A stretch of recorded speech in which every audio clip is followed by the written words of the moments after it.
Oh, there we go. Hi, everybody. How's it going? How's it going?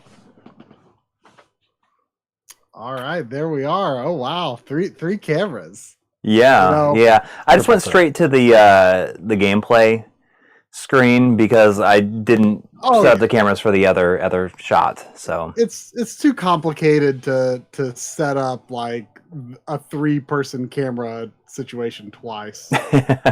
you know, I was thinking during the pre-stream, if Coury just held Nelly up to his face, we might not be able to tell Dustin and Coury apart.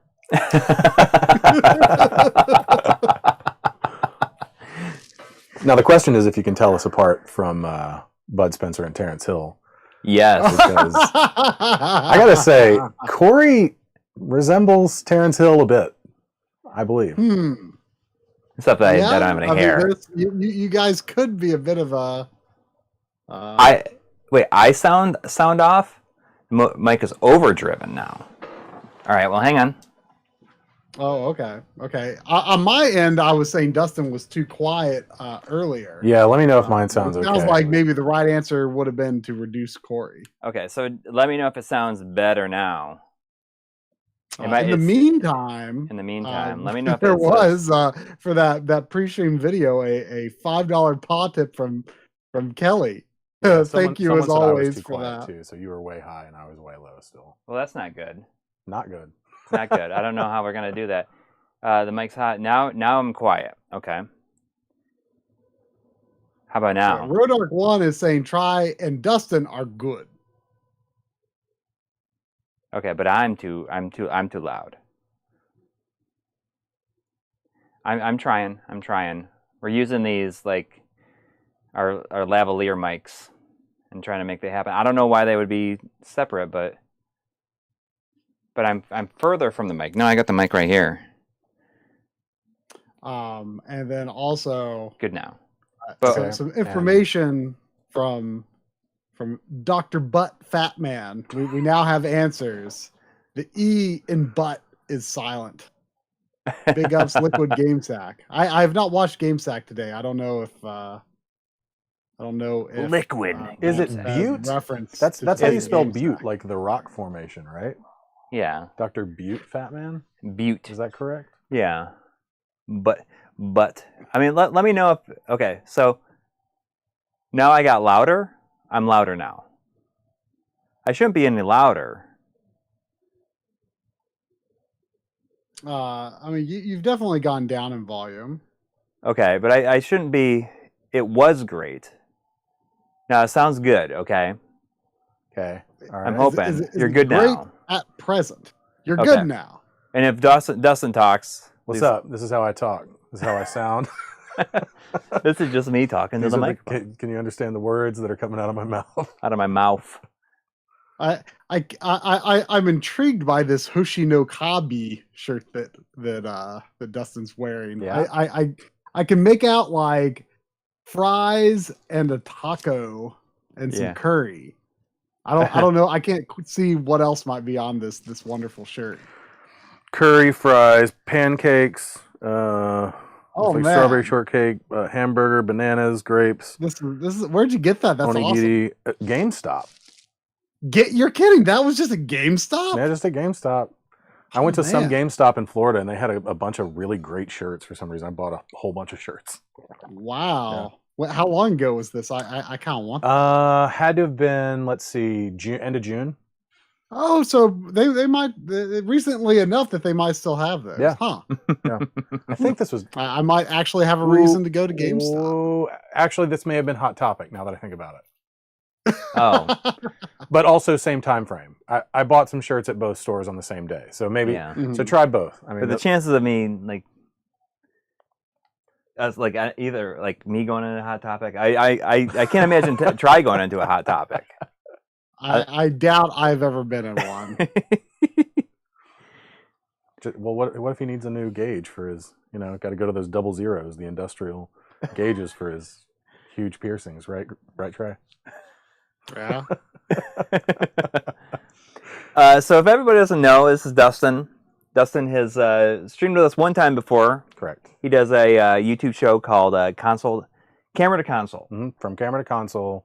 where I talk about movie tie-in games. Yes. And trying to find the diamonds in the rough and stuff like that. Kind of inspired by just my love of, I have a dual passion for games and movies, and was trying to find a way to sort of intersect those. And I think that there are probably a lot of really good movie tie-in games that people don't talk about because movie tie-in games kind of traditionally have bad reputations. So Yeah. trying to find the good ones and talk about some interesting niche ones. This is probably, today what we're playing is definitely the most niche tie-in game that I've ever played as far as like its source material. But yeah, it's gonna be fun. Yeah, I watched your video on this today.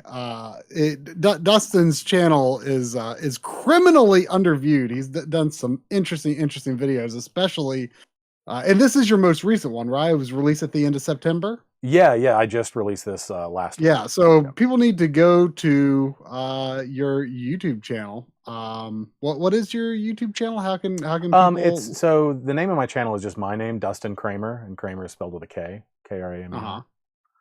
But if you search From Camera to Console, you should find it.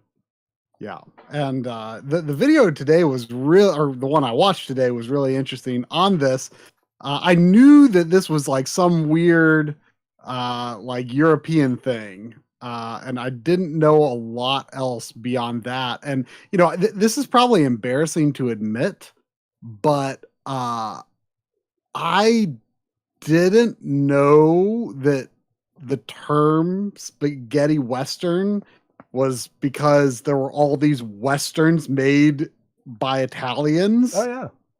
In Europe. I didn't even know that until like within the past year. Oh wow. Okay. Yeah. I mean, that's like I watched me and and you know, I feel not too bad admitting that, because me and my movie watching buddy Drumble from the Back Loggery, neither of us knew that, and we watched the Man with No Name trilogy. Yes, the essential, which was amazing. Yes, absolutely essential.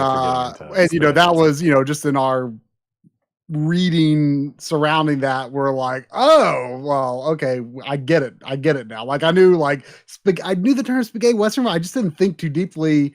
Like I knew that like what it meant. was kind of the inspiration for like Tarantino movies. Mm-hmm. Mm-hmm. But I never really thought about what does that mean. Yeah. Yep.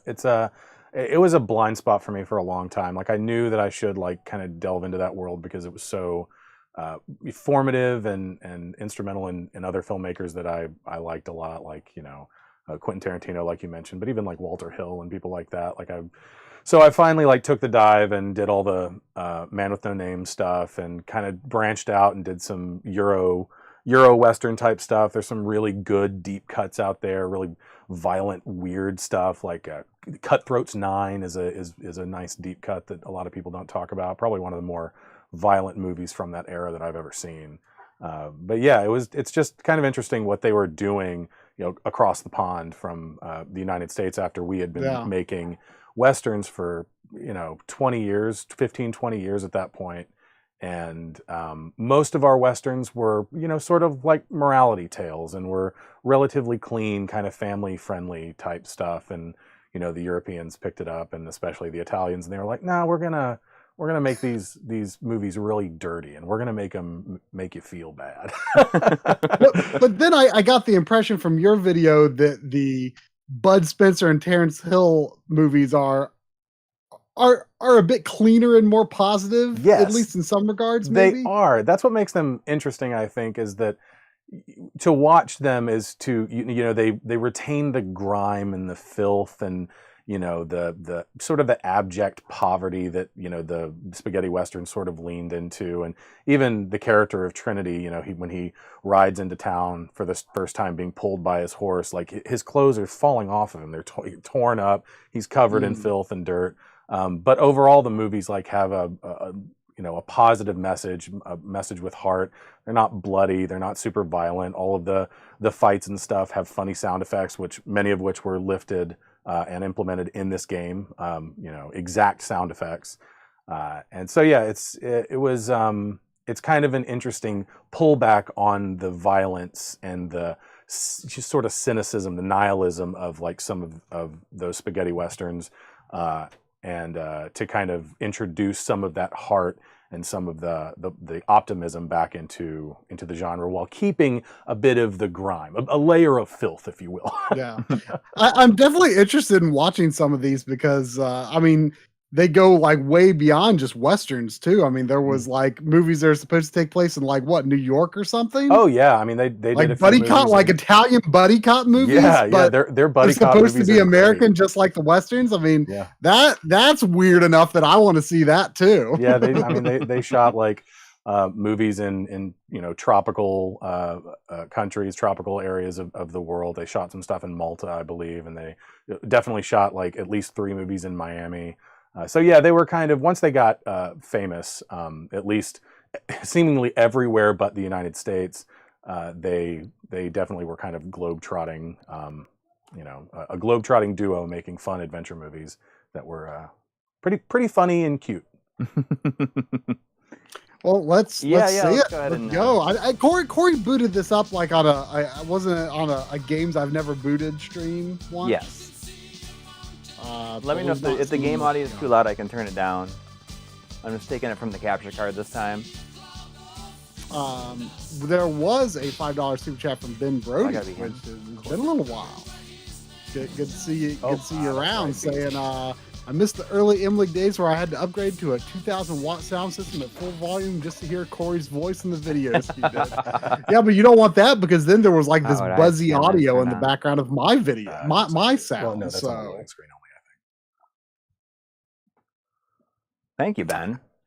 I know there's some Um, people asking about my family. Like my family is located. I had like kind of a crazy week last week with. So I was down in Florida for work. I went down there last Friday, like a week ago, this past Friday, and the hurricane was just kind of like, hey, there's a hurricane coming. Probably won't hit until like the end of the week. So I thought, and I was like leaving on Wednesday. And it sped up, and it ended up like I was there for 2 shows for work, and the second one was canceled. So I got to leave on Tuesday morning. I was able to change my flight to early Tuesday morning, and I got home, and then everything kind of went crazy. So what happened was my mom and my brother, like neither of their houses were flooded. They were completely okay. Like surprisingly, like we thought for sure that my mom's house was going to be flooded, and it ended up, like the next day was not flooded, and so they're completely fine. They don't have any power, obviously, and who knows when they're going to have it, but they're good. They're good. But my dad like basically had like 4 feet of water in his house, and his cars. Him and his wife's cars got like washed away. So we're still kind of figuring out what's going to happen with them. Just really, really, really, really unfortunate. My brother lived for like almost 10 years on Fort Myers Beach. And it was crazy seeing all this stuff just destroyed, just gone. And I saw some photos, and I'm thinking, like, man, I don't even understand. Like, I can't even comprehend, like, how you begin to clean that up. yeah, well, when I see pictures of like damage and destruction, like I can't even parse it. Like I look at it and I'm like, I don't understand what I'm looking at. Like I just like can't make sense of the picture. You know what I mean? Yeah. Does this show have like a really loud slap sound? Oh yeah. So just to clarify, is Coury no beard and Dustin is beard? Yes. Okay. Yes, correct. That makes it easy to keep track of. Now to get back to super chats, there was a 1999 from our good friend Sean Quinn. Thank you so much. Saying I think the Wilhelm scream came from a Western. Not sure if it was a spaghetti Western though. Do you know the history of the Wilhelm scream? I'm sure it there's was from videos. what was the name of that movie? The Charge at Feather Ridge, I think. So Is what's the name of it? It's from a Western? Yeah, it is from a Western. Yeah, the character's name was something Wilhelm. Ah. Oh! I tried to do it, but I didn't. Oh! Oh! Ben Burt is the one who really made it famous, and he's the one In who Star Wars. Yeah, in Star Wars, who ended up calling it the Wilhelm scream after the character. Oh! And there was also $20 from Tony Escobar. Thank you. Oh, thank you. Saying, so happy to see MLiG is back. I loved the new video, Coury. Thank you for always producing such great content. So I'm going to be... this is the first time you've been on stream since the video release. Right, because obviously, like, I was visiting family last week, and, you know, this time last week, I was like, oh my God, am I going to get out of here? What's going to happen?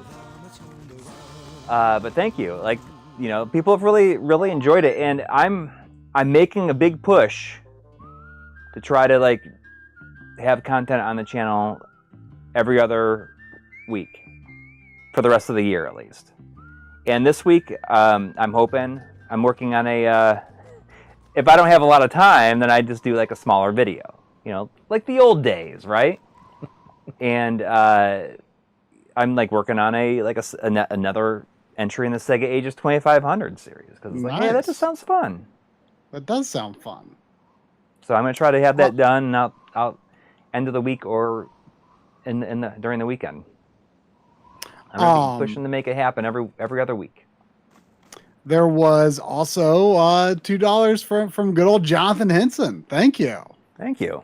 Saying, loved the Trinity movies as a kid. They were my first introduction to spaghetti westerns and Italian movies in general. Heck yeah. I love to hear that. I love to hear when someone's introduction to spaghetti westerns was not, you know, the Sergio Leone movies and, you know, the obvious stuff that you think of. Not that those aren't wonderful and absolutely essential viewing, but, you know, these are certainly more, I think, kid-friendly than those movies. I'll definitely be showing my kids the Spencer and Hill stuff. It's kind of like live-action cartoons in a way, you know? So is Y like a harder attack?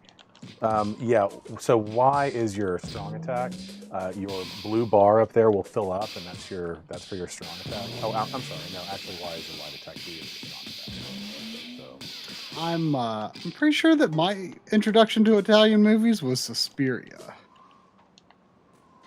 Oh, that's what's his face? Argento. Fulci, is it? Or Argento, yes. Yep. Yeah. Drum and I have been watching the George Romero zombie movies the past few weeks. Oh, really? Oh, that's awesome. Argento's involved in some of those, which is surprising. Yeah, he edited. And his version daughter is one of the lead characters in Land of the Dead. Yeah, Argento edited his own version with its own music of Dawn of the Dead for the European market. Right. And I read that. It's way bleaker. Yeah, I have That's that. what we read. Like we DVD were that like has, like 5 doing a little versions. research, like for which one should we watch, and like I thought, I'd never seen Dawn of the Dead before. Wow. The only one I'd seen Really? is the original. Did you like only it? seen the original Night of the Living Dead. Did you like it? Wait, did I like what? Dawn of the Dead. I loved it. Yeah. Oh, great. I mean, it's like really ahead of its time too. That's great. Were you expecting it to like take place over as long of a period of time as it does? No, and I knew that it was the mall one. Yes. But I was envisioning it being more like a large group. And we watched yesterday. We watched the Dawn of the Dead remake, Which isn't that bad either. I like it's them. no, it should. I mean, it's a very different movie. I don't think it's really fair to compare it to the original. Yeah. Like the only thing it's entertaining in its own right, but like, I would say that the original is like a great piece of cinema. Yes. And and the remake is good entertainment, but it's not really fair to compare it, I think, to the original. I liked it. I mean, to be honest, yesterday we also watched Land of the Dead, which I thought was really fun. I thought it was quite good. I don't know if that one's really all that popular, but I liked it more than Day of the Dead. I didn't. Oh, Day of the Dead is like Day of the Dead is like really tough for me to watch because Really? well, It's like it is like it's really gross. I love Day of the Dead. But the main How can you not the like characters Bub? are like so unlikable, but like like I understand that the So you have to jump up on this. what's his face? Oh. Oh, do you? Oh, okay. He's like so scary and like over the top and intense, like the Joe Pilato. the military. I'm running this monkey farm. I'm running this monkey farm, Frankenstein. But I just thought that the setting for that was too That was like too restrictive. the opening to that was filmed in Fort Myers, Florida, and like Really? they used to have like a big zombie fest thing in there before I guess some people got shot at it a couple of years ago. Yeah, I think my main issue was mostly that it was just the setting was just not very interesting. I felt just kind of restricted the movie. Oh, too for much. sure.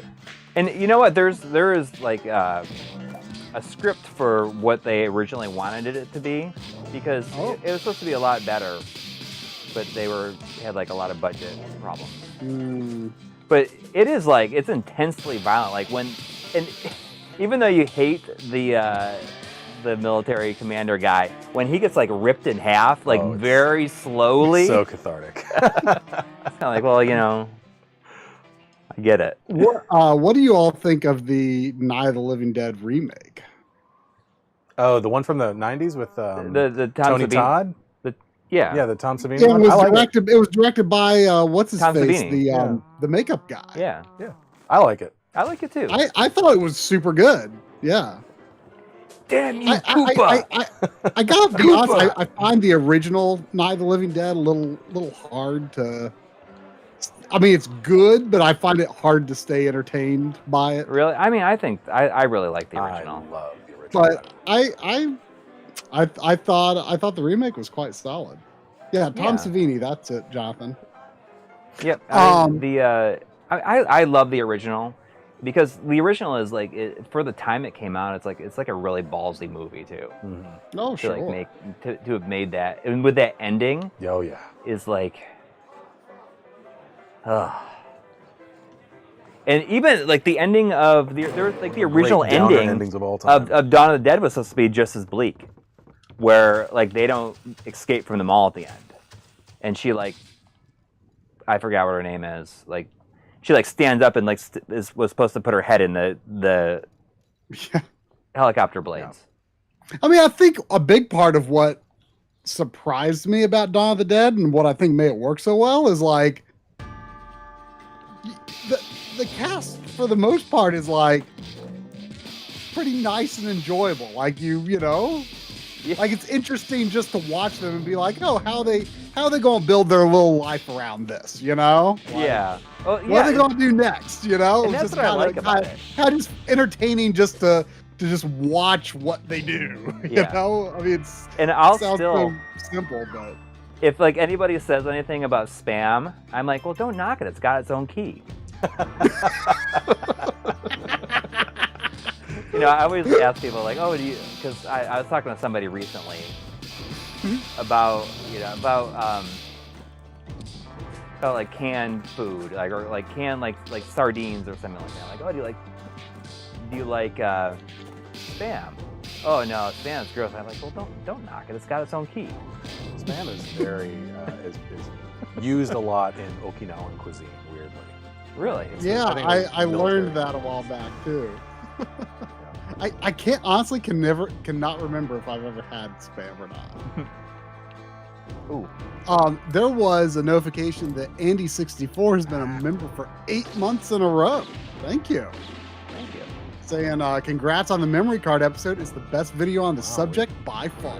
Well, I mean, there's a lot of people say like this was missing.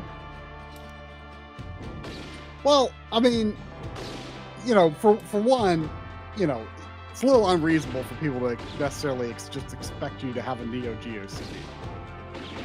And also, like I don't believe you can actually do anything with the like. You can't do anything with the saves, can you? I could be wrong, but I want to say that there's not really a method for like transferring them anywhere. So it wouldn't have been really a subject for the episode other than like acknowledgement that like this was the first memory cards. Right. And I wish. And a lot of people think that you missed Sega Saturn, but you're considering Saturn saves to be internal primarily. Yeah, Saturn and Sega CD. I mean, that's like, I have a giant amount of a script already written about internal saves. Yeah. I mean, your focus for this was systems where the save is written directly to the memory card. Although I guess Xbox might kind of. Right. Like, I mean, I juggled back and forth on whether or not I wanted to do that in it.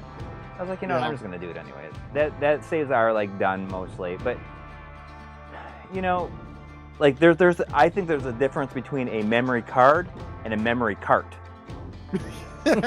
Absolutely. I mean, just like it hasn't happened in a long time, but on the GameCube RGB video, we used to always get comments because at the beginning of the video, I say, the age of cartridges on home consoles was over. Right. People say, people, starting in 2017, people started commenting, saying Switch : hold my beer. And I always like to say, well, actually those are game cards. They're cards. They're not carts. Yeah. And they're really a completely different technology because they aren't carts in the traditional sense, are an extension of the console's memory. Right. And the ROM is directly addressable as the same way that like the RAM in a PlayStation is, for example. So it loads the data from Switch cards or 3DS cards, or, well, I guess 3DS cards work the same way, I assume so. Vita cards, like it's loading it into system RAM. Right. That's why these games have load times now, because the card is not directly addressable. Yeah. I've seen it's different. It's a distinction. So carts are not that. Right. It's funny though. There was a lot of people saying like, "Oh, you missed this like obscure thing," and it's like, I think during the process of the last several months, Troy and I we've talked about this a lot. We're just like, okay, so we just got to say like, all right, we can't show everything, and that's okay. We're just gonna show what we can, and we're not gonna go out and hunt down a specific device to show it for 15 seconds in a video. Yeah. Well, and also I feel like some people were like, "Oh, you missed this, you missed this, you missed that." This obscure little thing. The thing was, I feel like you showed in every instance that you could, okay, here's how you can copy them, back them up, restore them, move them from this device to this device, from this use to this use. And you could have covered another method to do the same thing. Yes. But why? Right. I mean, I just wanted to show things that people could that were most accessible and easiest to do. Something that I respond to a comment. I don't think it got another reply, but someone was like, "Yeah, this was one of the worst researched videos they've done." And I'm like, because did you notice how long one device how long it was between episodes? Part of the reason for that is the expectations that people have on us to be thorough is paralyzing. Yeah. And it makes it so that we're afraid to do anything. And sometimes we just have to be okay with the idea that we may not cover every single last little thing, but let's try to be, accurate about what we can. Yeah, we'll do as much as we can, but and you acknowledge in the video, and this is the way to do it, saying, I'm sure that there's methods that I overlook. Yeah. And that's fine. Yeah. It's just we just need to be okay with it, or else like can't be afraid to miss stuff. And I mean, and even if no matter how much we try not to miss stuff, we will always miss stuff anyways. Yeah. But you know, like I don't know, I just can't be stressed out about it. I just want to have fun again. Exactly. And I had a lot of fun making that. Like once I just like resign myself to being like, okay, it's okay. You just have to learn to love again, you know? Yeah. Sometimes you gotta learn to love again. I saw before I get back to the super chats, I lost track of who asked it, but someone asked what we think of Return of the Living Dead, which weirdly enough, Drum and I watched through that series before we watched through the Romero series for whatever reason. I honestly like we watched either the first or second one a long time ago, and we completely forgot that we watched it. And then we started watching the whole series, and we were like the whole time like, have we seen this? I think we've seen this. And we eventually realized that we had seen it. It wasn't that memorable. For some reason, the one that stands out in my memory the most at this point is I think it was the third one, because like it wasn't necessarily, I don't know if it was good, but it was like it was really weird, and like I feel like had some of the most uncomfortable to watch shots I've seen in a horror movie. Like I've kind of blocked a lot of it out of my memory, to be honest. But I just remember feeling very uncomfortable watching it. Can I control that? No. But back on the super chats, there was $10 from Tender Brew. Thank you. Thank you. Saying, hey dudes, nothing specific, just glad I got to catch the stream live once this month. Memory card video was great, love it, and keep it up. Chibi Robo for life. Thank you. You know, I wish I didn't get rid of Chibi Robo. I regret that. I can talk about Return of the Living Dead real quick. We had to do this part where I did. Do the complicated thing. So Return of the Living Dead was a very, very early moment. I've talked about this on other streams before, but it was a very early informative moment for me. I had an uncle who would record movies for me off of cable subscription movie channels when I was a kid, right? And he would record like, you know, kids movies and stuff. And I had this VHS dub of Beetlejuice off of like Showtime or HBO or something. And I wore that tape out, and at some point I discovered that after Beetlejuice, the next movie that came up in the, you know, on Showtime or HBO was Return of the Living Dead. And he caught like the first 20 minutes of Return of the Living Dead, enough for me to see up to the graveyard dance sequence. Yeah. Which, as you know, a young 3 or 4 year old, I was like, oh, these are new feelings. And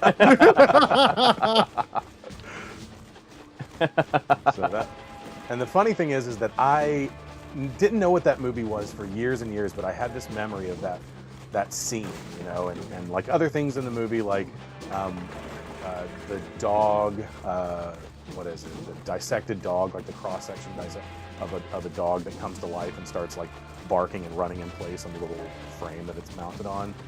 Stuff like that. And when I got to college, I was talking to one of my friends about it, and he's like, dude, that's Return of the Living Dead. I'm like, what?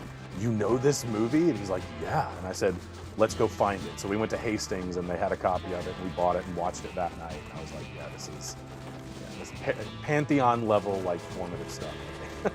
That's crazy. So Troy, you sold Chibi Robo? I mean, it was part of those ill-advised purges, you know, from before we did the channel. Now, right? Yeah, it's quite expensive. Yeah, I mean, to be honest, I didn't love it that much, but I still wish. Do you have Ziplash though? No, I don't. I never got any of the sequels. Or was that the only sequel? I think so. That's the 3DS one. I got the. Is it Chibi Robo, or am I thinking of? Is it Chibi Robo Ziplash or is it something else? No, it's Yeah, that's Ziplash. I I like want the- to say was it the same developer that did the Pikmin game on I 3DS? hit the I'm not button sure if it was the before. same developer or not, but for some reason in my head I kind of lumped those games together. if my wife is watching the stream, she's very sad that you didn't watch it.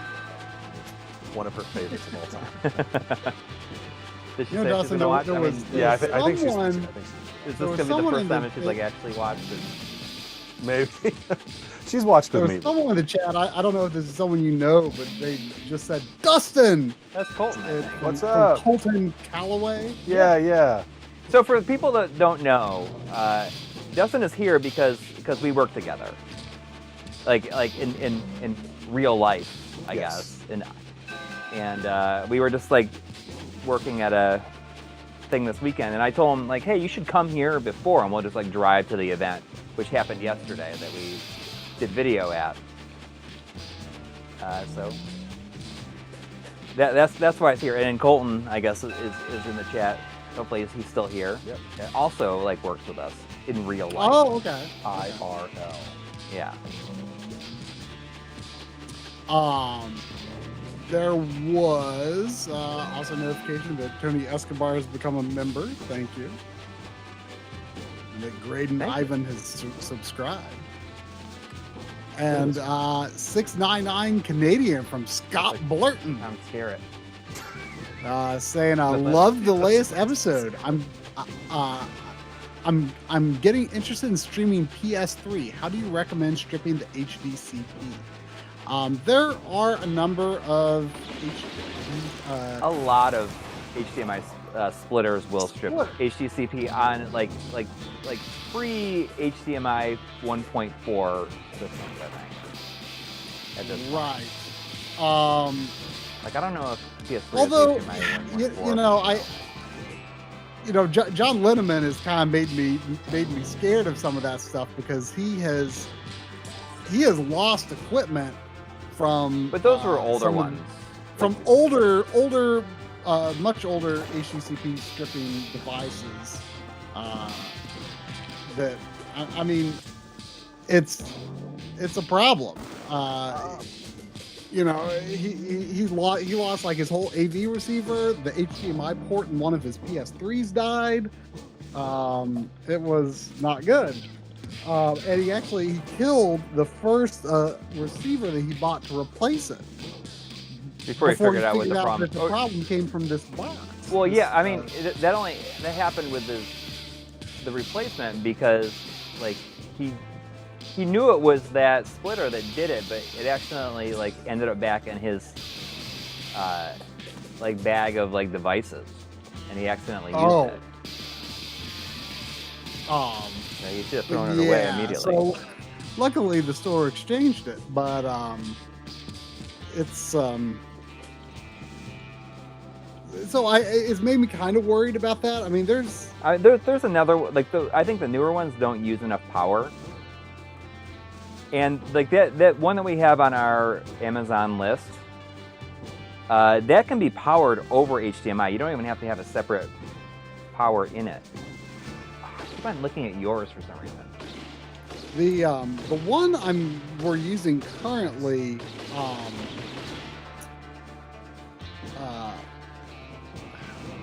Let me just go to Amazon and see if I can get the name of it. I like the What we're using currently, the one. his pants are like almost falling down most of the time. Is that like Hip the thing? huggers? I don't know. I don't think that Bud Spencer wore a lot of those. I think it's just It's Low a rider. video. AVEDIO. A video. Yeah. Uh, The that- names for that- these things are so stupid. I know. honestly, at Well, this I point. mean, you know. I mean, my favorite one is the what's the splitter that we have, or the The Awake Lion. no, the Awake Lion's pretty dumb too. But there's this one is like has a really unfortunate name. The one that you used, or that I used to split my analog consoles to the DAC. It's like has the button that like clicks in, and it doesn't require a power supply. You have one. Yeah. Oh, I've got 2. Do you remember what the name is on it?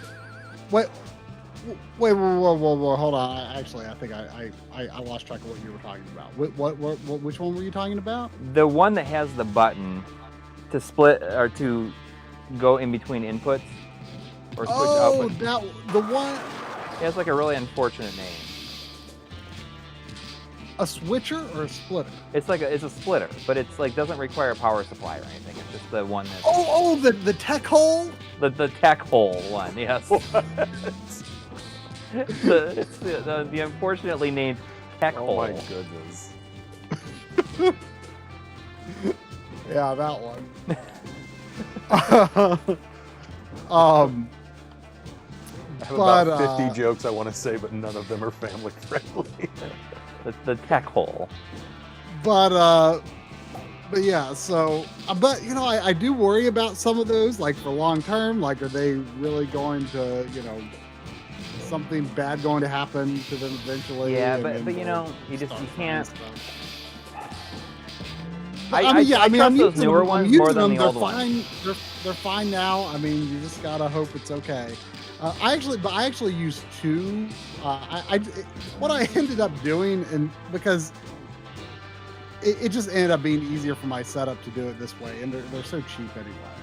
I just have one directly connected to the output of my PS3 and one directly connected to the output of my PS TV. Because those are the only 2 things that need it.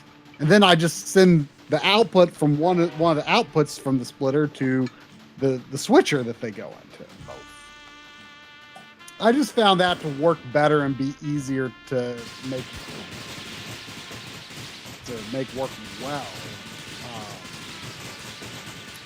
than connecting the splitter to the switcher. So, is this thing going?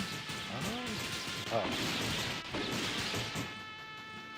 that's cool. Yeah.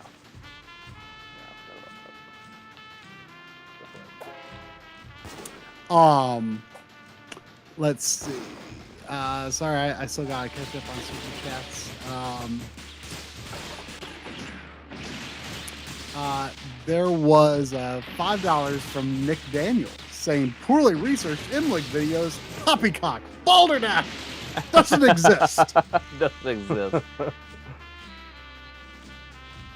We do what we can, and like that's one of the reasons I'm going for the just trying to release more episodes, like even just the stuff that's like simpler, shorter things to do.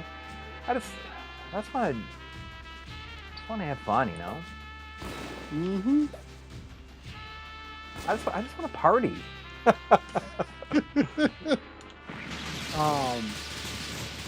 EB Chill, $20. Thank you. Who I learned, by the way, from last week's stream. I can't remember where exactly these 2 names cross and where I've seen one name used in one place and one name used in the other place. But I learned while Dave was on the stream last week that the EB Chill is Eric Benoit. Oh. And I'm trying to think now. I know that name very clear. I know the name EB Chill and I know the name Eric Benoit. But I'm trying to think, where does he use which name? But now, like, there are these 2 names that I did not know I should be merging into my brain as the same person. But it's easy to remember because of the EB. Mm-hmm. Eric Benoit Chill 2. Anyway, saying, where's my 90-minute video on Viva Pinata? Lol. Have a great week, everybody. Yeah, I don't know where that video is. If Viva Pinata was not the next game in the Rare after Nintendo, I'd probably be like done with that series by now. But I'm kind of intimidated by Viva Pinata. I've actually played like 4 hours of the first Viva Pinata before. But it was fine. but it's just not really my genre. So I'm a little. I'm not overly excited to delve into the two of them and possibly the other spinoffs. I don't even know.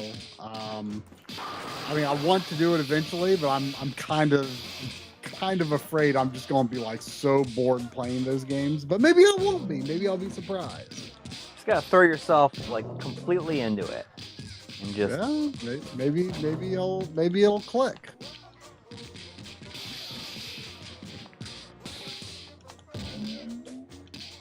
Well, I mean, who knows? right, I have like a list of videos. Maybe you'll be inspired. Like you're not having a real human name here. It makes me feel better. What? I'm going to Mr. Dots, or as we call him in the backloggery streams, Mr. Do. Mr. Do used to have his real name on here. I've already forgotten what it is. It's not Mr. Dots though. You need more dots. More dots. There was follow up from that super chat that Tinderbrew dropped earlier, saying that Tinderbrew has been a member for 7 months in a row. Saying not sure why this says 1 month. I've been a member a lot longer, but I think it tells people the it's 1 message month. anyway. Well, it does. It said on our end 7 months. Yeah, I think that when people put it in, it says 1 month no matter what. But then when it actually goes through, it tells like the actual months.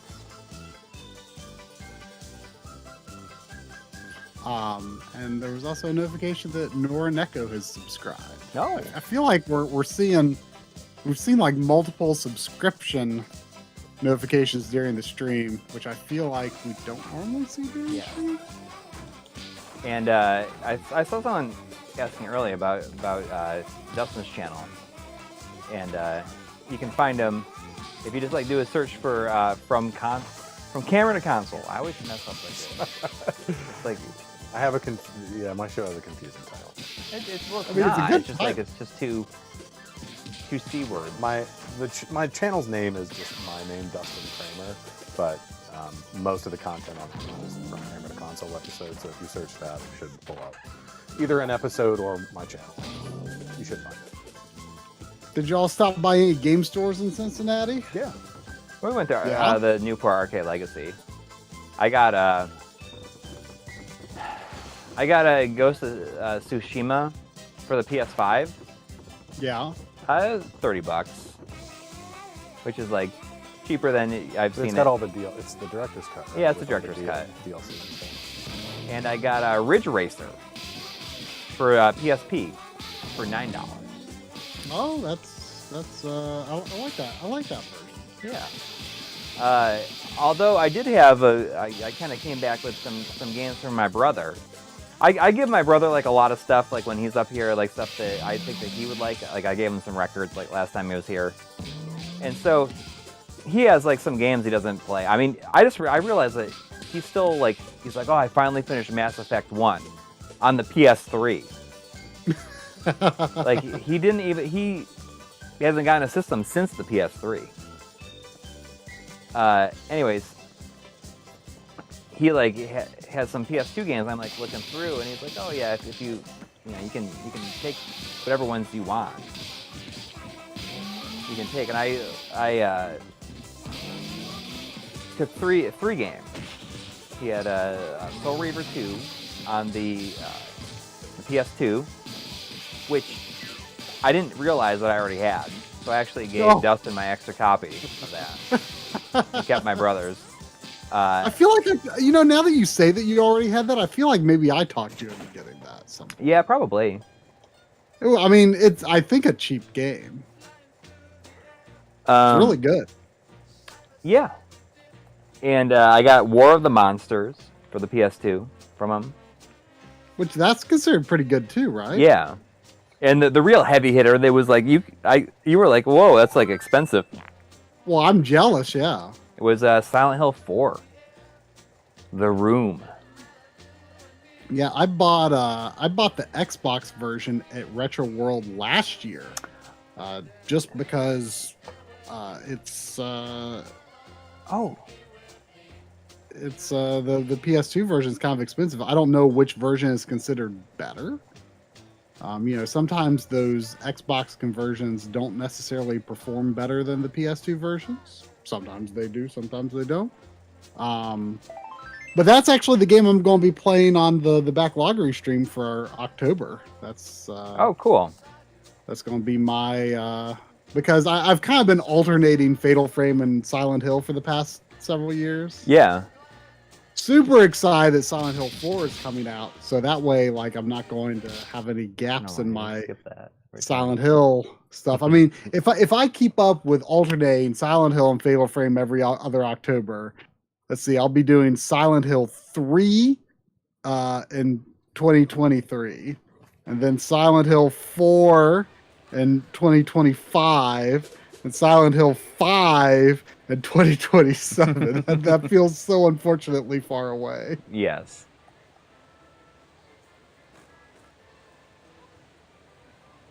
I do see the Joshua Helmicke has been a member for 36 months, and he says something at the very beginning of his that I didn't even comment think about. that I did not even think about either. Is that yesterday was the anniversary of our channel, our 9th anniversary. Whoa, 9th anniversary of My Life in Gaming. 9 years. 9 years. Isn't that crazy? I mean, that's basically as many years as YouTube had been around when we started. Yeah. Oh yeah. But Joshua Helmicke says, "Happy anniversary, guys." So, Dustin, have you watched The Wizard of Oz while listening to The Dark Side of the Moon yet? Yeah. Is this a thing? What is this? I need. Yeah. to So yeah, if you can, allegedly you can sync up Pink Floyd's Dark Side of the Moon record with The Wizard of Oz, and lots of things will coincide, and like it appears as though the album is like describing things that are happening in the movie. Like Great Gig in the Sky starts when the tornado shows up, for example, and there's a bunch of others. Yeah, I've done that. Like the money when the witch shows up, right? Is that how it works out?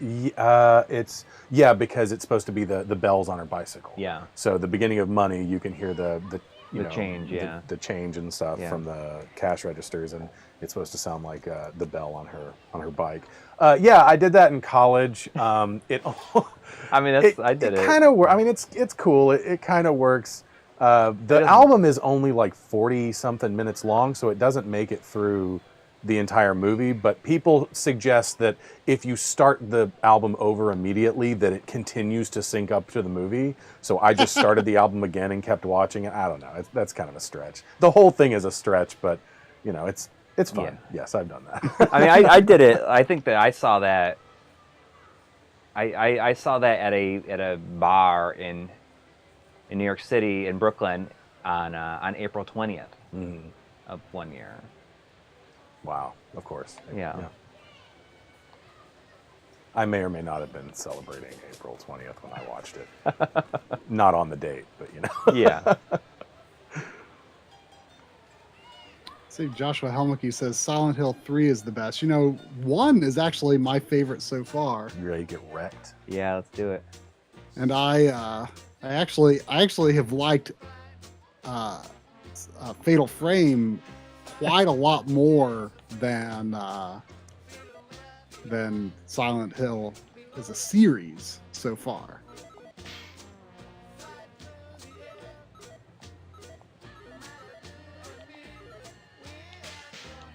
It looks there's little swords being in your hot dogs looks inconvenient.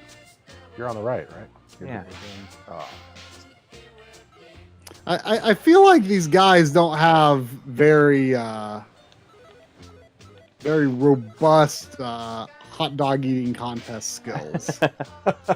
Like they kind of just look like they're. This is about the pace that they do it in the movie.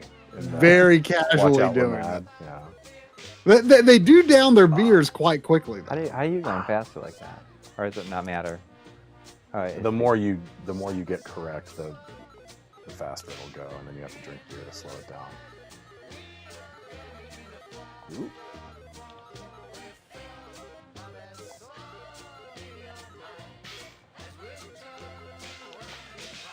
Oh, no. Okay, come on. Oh, no. It's supposed to slow it down.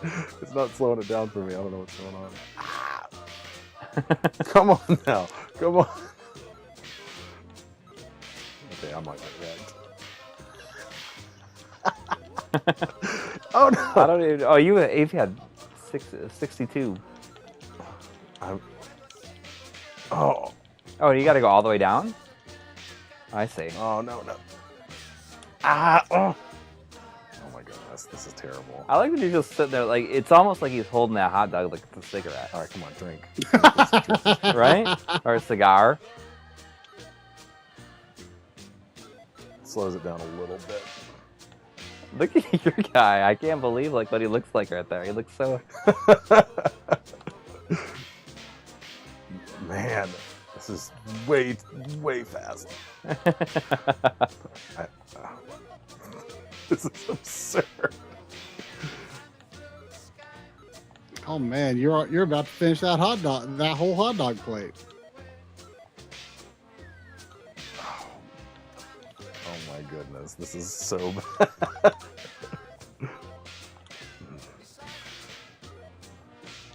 Oh, I can't. This is ridiculous. I don't know what we're supposed to do. Like, how long does it go for? Until the whole plate is gone? There we go. That's what I was missing. Man, this is making me want some hot dogs. I Yeah, gotta right. say. I really messed up. Now look how slow mine is. I know. Dustin, what would you say like the like I assume these guys, like, even, you know, in unrelated movies, like kind of play somewhat similar roles. Like what would you say would be their typical role in the movies that they're in? You mean like the archetypes that they play, or like the... Yeah. Oh, so Terrence Hill usually played like a handsome and charismatic smart aleck that you know, is kind of girl crazy and always goes after the ladies, and Bud Spencer is invariably the tough guy, you know, the heavy with a heart of gold. Mm-hmm. Mm-hmm. It's like... How is this going to work if you get stuck?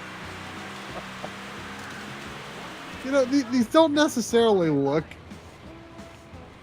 like I don't necessarily look like that much like it, but for some reason these. Wait for your Bud E. Oh, that's it. For some reason these cars make me think of the car in Rocky. Oh yeah, these are dune buggies. This is also from Watch Out We're Mad. Yeah, I mean it's different, but for some reason, like, I'm just expecting to see like a face on the front of these cars. So there is a second game. Yeah, there is. I didn't mention it in the video because I don't really know anything about it. I don't think there's a lot of information about it. It's just That's pretty cool. I wonder if there'll be another chance to get a physical, like if Of they'll- this? Yeah. I don't know. I don't even know. Is it, Maybe, is it maybe if they expensive? port it to, like, you know, PlayStation or something. Yeah. I'm sure it's expensive. No, You think so? being a strictly limited. Yeah. Strictly Nice. Limited sometimes puts things in retail though, but I don't Yeah. know about this. This is like before they started doing that, I think. I got messed There up. was a notification that Scott Snyder's been a member for 26 months. Whoa. Thank you. That's quite a long time. Saying, Coury, what do you use to mount your arcade marquees to the wall? I want to get some for my game room. Happy anniversary, you guys. Keep being too real to be real. So I use, this is like, Chris from Classic Gaming Quarterly recommended this. So you can get like plate, like mounting, like these hooks for like putting plates on the, mounting them to the wall. So if you look at like, will you look up on Amazon like plate mounts or something like that? Plate mounts? Like mount, like plate like dinner plates. Like mounting dinner plates. Yeah. Well, I'm seeing like mounting plate that looks more like a tripod plate. No, this is like or for mounting to like a license plate. It's got like these 4 like hooks on it, and it closes on it. Dinner plate mounts. Okay, yeah, like here's like $12. Plymore white vinyl finish wall mountable plate stand. Yeah. I mean, I'm not saying buy that because I don't know if this is what you're talking about. It's got springs. Yes. Yes. So that's what I use.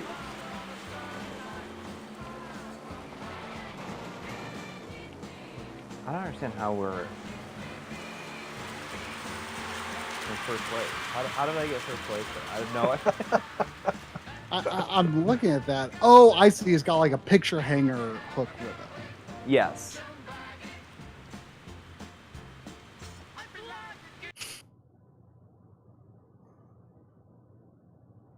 You got some other people. Are you looking at the chat at all? Yeah, I'm trying to. Is small, Condroid your actual brother-in-law? Oh yeah, yes. Hey, what's up, Connor? Sorry. Yeah, my chat is on a screen that's kind of a little low res, so it's kind of hard to read. Yeah. I have to really focus to see it. I'm looking through. You'd be Hey, dude, what's today up? Resident Evil 6's anniversary. You know, that's that game's been on my mind lately a little bit. Like I kind of want to do a replay of it. It's mechanically quite good once you understand it. Does that help if I do that? Yes, immensely. Scroll down though. Oh. Yeah, it's not caught up. There we go. There we go. That's it. Better? Oh yes. That's a lot better for me. too. awesome. Awesome. Freaking awesome. It takes me a little while to set up for more than one person streaming. So I tried to make it as comfortable. Yeah, it's great. But it, I mean, since I regularly do two-person streams, it's pretty easy for me. yeah, if I was doing it more regularly, I would have it'd be a lot easier. I stumped Coury earlier because while he was setting up for the stream, I was like, "Can you put the chat from the computer onto the PBM that's in front of me?" And he was like, "No, not right now." Not right now. I mean, I could if I. You could if I you mean, did. I don't know if it would be readable. No, it it's not. probably wouldn't. It wasn't like it wasn't about functionality. No, it was it more was about about like a challenge. Yeah, well, I mean, is it the 14L5 though? Yeah, it's the 20. What is it? 20 and 2. What is it? Yeah, 20 MU or whatever. Yeah. Oh, okay, yeah. I mean, that one, that would just be 480i. So Yeah. if it was 480p, maybe. No, I don't think it would be look much better than what no, he's looking at now. Not practical. But it was definitely a situation, like I think that as I was showing like the different things in the setup that I can do, you're like, what? The way you're like- seriously. You're like, you people are got gonna like go whenever, crazy. whenever you get around to the new like room tour, setup tour video, I'm telling you guys, you're not ready. You ain't ready for it. It's mind blowing. The way he's integrated every part of not just like, his gaming setup into like his computer and stuff, but like the way he films stuff for the show. It's absurd. It's impressive, but it's absurd. It's gonna be like an hour and a half long video. Well, I mean, the script for it is already 14 pages, and it's like not even. I just got over to like the B-roll table. And It's pretty bananas. I think I could probably do my setup tour video. we should both try to do them like before the end of the year. I could do it basically any time, but I mean, I don't know if I'm going to get mine done by the end of the year because there's a few other videos I want to do. I mean, I really want to get back into Analog Frontiers 4 quite soon, actually. Mm-hmm. Then after that, I was hoping to do that N64 thing maybe, Yeah. unless something else comes up. We might also do, hopefully, I don't know when, but hopefully we'll be doing a video on the, what's it called, the RGB blaster, the Crix's Yeah. Famicom thing. Seems really neat. Yeah. Sean Quinn mentioned recently. Oh, I noticed that you haven't had a RGB episode yet this year, and I'm like, I know. I didn't even realize it either. It's I mean, hopefully some of the videos we've done though have been RGB adjacent, like the TV episode. But I mean, the fact is that there hasn't been any episodes basically. Yeah. That's what it comes down to, and that is why I want to do bi-weekly videos for the rest of the year, is really make up for that, and be able to, and by making that decision to do that, then I can be like, hey, I can do these shorter videos, and it's okay if it doesn't do amazing. It's gonna be what it is. I mean, but you know what? The memory cards video's done pretty solidly. I'm down, dude. You're gonna have to come get me. Yeah, I don't know what happened.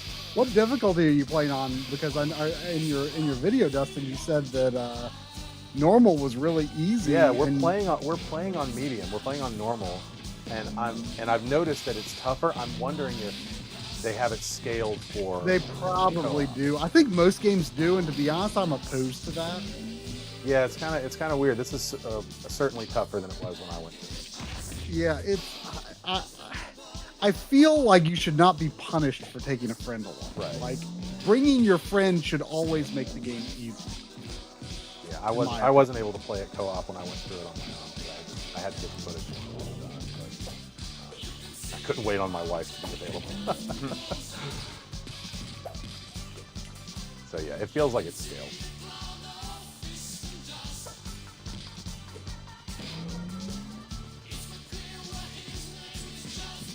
This stream probably will get demonetized though because of the music. Dustin you had to make a ton of edits to yours, right? Man, I had to take out 3 songs. And it's not like they were the raw tracks either, it was game sound. It had the game sound effects and stuff over top of it. So Yeah, I mean that'll probably happen here though. Oh well. Is there no streamer mode in the options? What's that? What's that? Is there no streaming mode in the options? Where no, probably not. The copyright stuff. Yeah. No, definitely not. Oh, I didn't realize. I'm like, hey, This is, I mean, as neat as this is for them to have made this game, based on these 2 Italian dudes' movies. Well, you said it was pretty Kickstarter, right? It was Kickstarter. It is kind of bare bones, but the cool things about this is that they, of course they got the likeness rights and all that stuff, which they would have had to make this game. But you're gonna have to jump up there. They weren't necessarily going to have the rights to all the music by, Franco Michalizzi, which is the Trinity theme, and Oliver Onions did, which is a duo, a 2-man band. Did a ton of music for a bunch of their movies. The Fantastic Oceans did some stuff for them, and they were able to license all of that music. Because in Italy and in Europe, those songs were hits. They weren't famous in the United States, and no one knows that music. But yeah, those songs that were in their movies were hits. So yeah, I mean, I'm sure that was a big financial burden for them.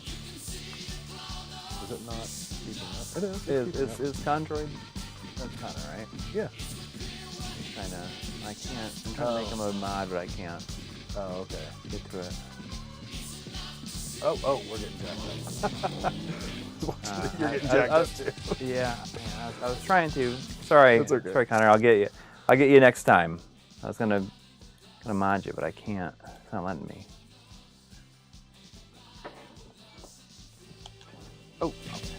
I thought that was gonna. Oh, I was getting jacked up.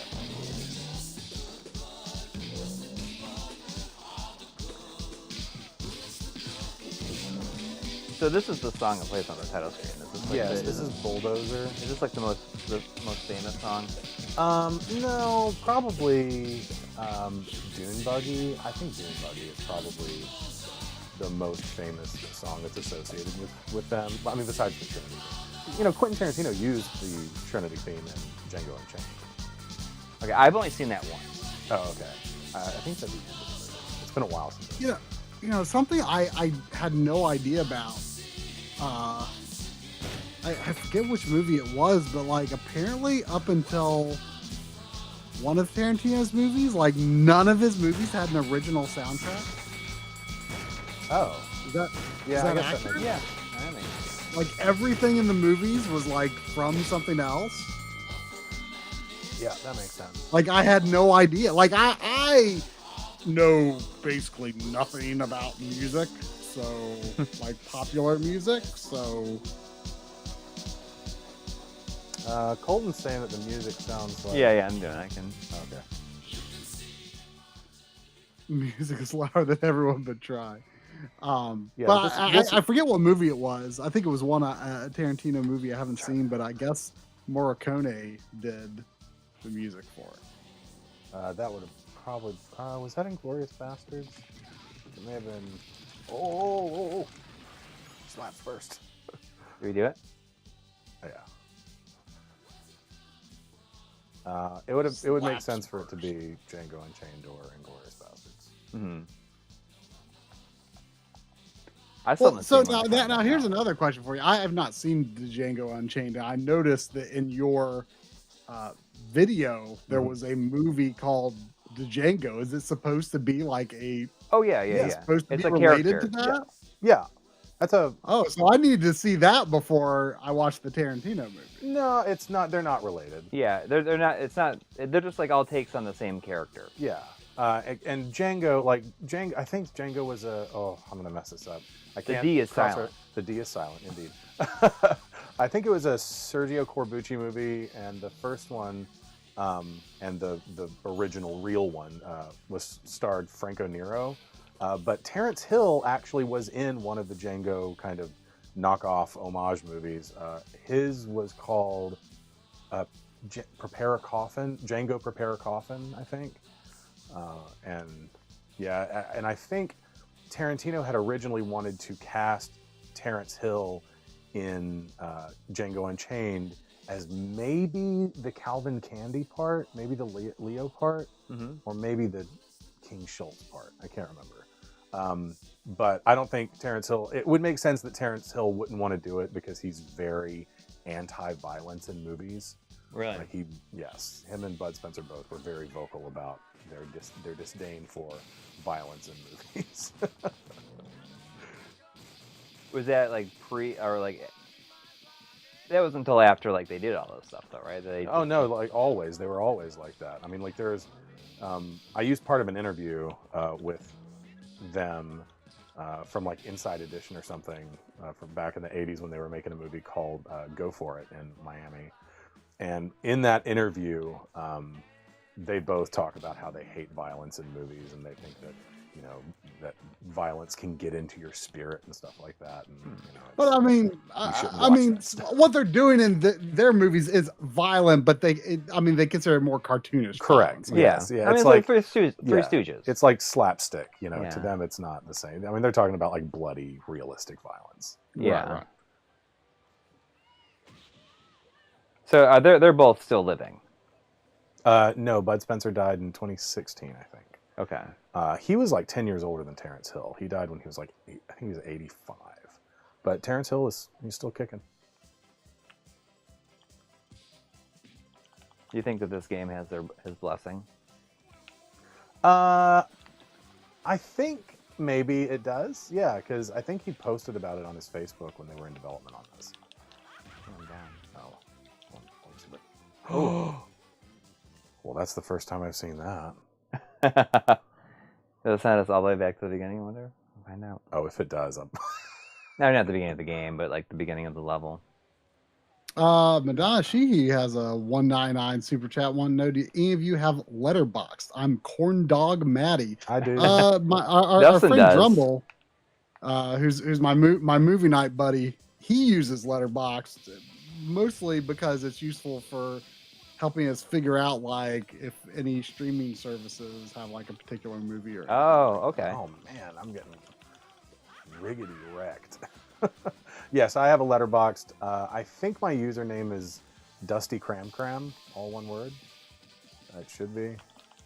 And I need. I didn't know there was a social aspect to that site. I need to catch up on reviews because I've banked some movies that I have watched and not reviewed, and I need to catch up on. But Is there an app for it? Yes, Because if there's an there is. app, I would be more likely to use it. Jeez, what am I doing? That he's smacking you with a stick, and I'm about to get messed up too. Ooh, ooh, ooh. Oh no! like he hits us in a way that how do you even get past him? Definitely an interesting animation that he does stomping all around. It's kind of terrifying, actually. Yeah, Okay, come on now. it's a bit unnatural. Please don't turn me into nothing unnatural, Mr. Gandalf.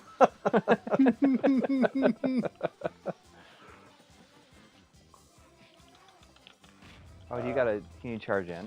Yeah, double tap forward to. Or you can use the R button too, or R. Yeah, you can do that too. Ooh, R2 D2A. R2D Toa. It's funny because Dustin like picks up all these like things from like Star Wars that I thought that I was the only person that like thought about them, and I noticed it because he was like Han Mibuki. Yeah. I think that's the first thing I said to you at the airport when you picked me up. I said, Han Mibuki. Dude, this guy is a problem. Yeah. And now he's hitting us with his. This is 100%, like absolutely scaled, no question about it. I had zero issue with him in my playthrough. Ah!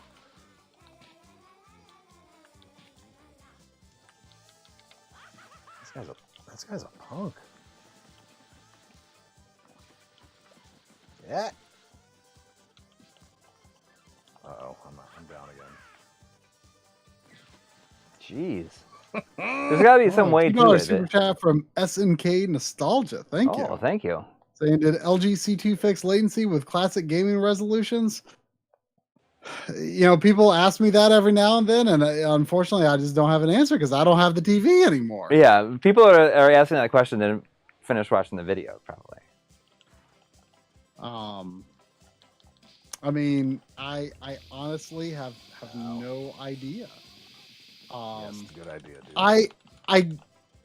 Something I've wondered is if the C2 support for ultra wide resolutions, we should just... or at least ultra wide input. I mean, I guess it would have to scale it in some way. But the fact that it does support ultra wide modes, it makes me wonder if they just completely redid how scaling works on it, and you know that. I don't even know how to get. I wonder if those have like the ultra wide modes. I wonder if they also have more lag, because it would essentially be like everything that's not 16:9 had lag at the time. So, but you know, the C1, I have the C1. You know, that's what I exchanged it for, and you know, it has. Oh you know, no, what is that? even with like the all direction zoom, changing any aspect ratio or sizing modes, it doesn't affect the input lag at all, which is the way it should be. And the no direction zoom is like actually super useful, and that doesn't even exist, or at least didn't exist in the launch firmware on the C2. But Henry Clark says, I do ultra wide without scaling on my CX. I mean, I can't even get to you. I do. I thought that was supposed to be a new feature, Henry Clark, on the C2. Like that. Like that's stupid. I was told that was a new understand. feature for the C2 was ultra wide support. So is that not even true?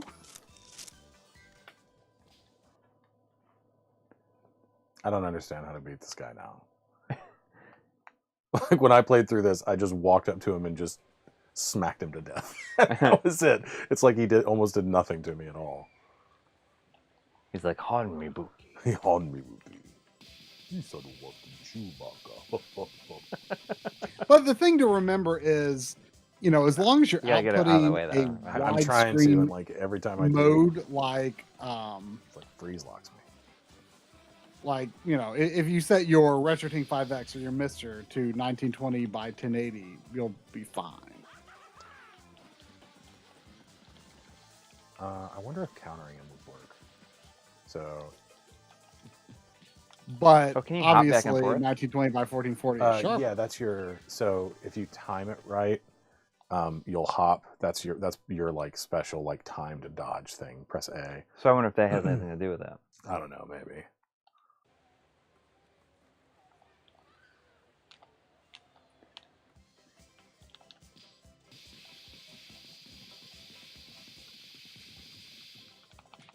Get him! I've got an idea. Do you? No, I was. Yo, get him! Get him! Get her! You got to use your special attack. Yeah, You I'm trying to. He freeze locks me with that cane, and then like keeps. Gets you with that cane. Jeez. I'm getting you with it. You gotta just like keep on going until you can charge. There it. we go. There we go. We got him. Oh, You see me now? Okay. See me better now? Someone says, looks like you can interact with the candy machines. You can If jump up that on them. helps. But I don't think you can do can. it. Not that you needed help, I guess.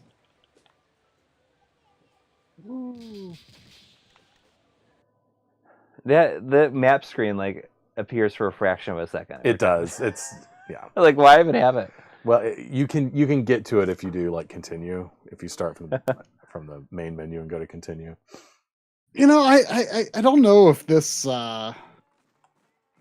makes any sense, but I feel like the art style of this game makes me think of like PC games. Yes, more so definitely. than, It like, looks arcade. like it makes me think of like Monkey Island or yes, something. exactly. Yep. Like more so than like arcade brawlers, which is Yeah. what I mean, it I don't seems even- to think it's trying to be, but it definitely has like an adventure game. Yes. PC It looks like a look to me. PC game, like a LucasArts Yeah. PC game for sure. Just like There's how the shading on the definitely sprites look. some questionable scaling though. Yes.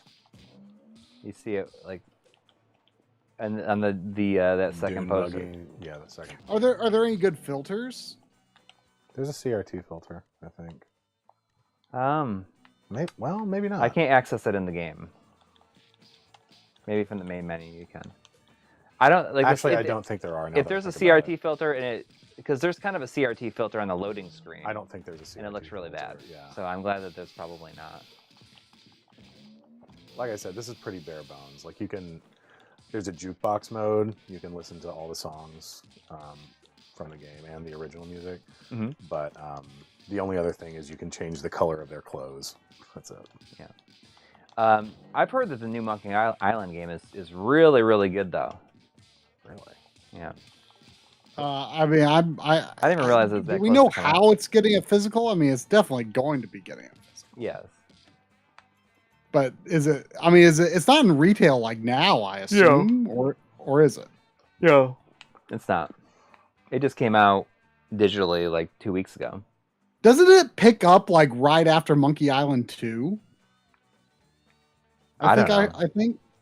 I think I heard it picks up like So right is it after just Monkey ignoring Island the other 2, ones? which- Like wasn't there like a Telltale series and everything too? yeah, I liked the Telltale series quite a lot, but I've still never played Curse or Escape.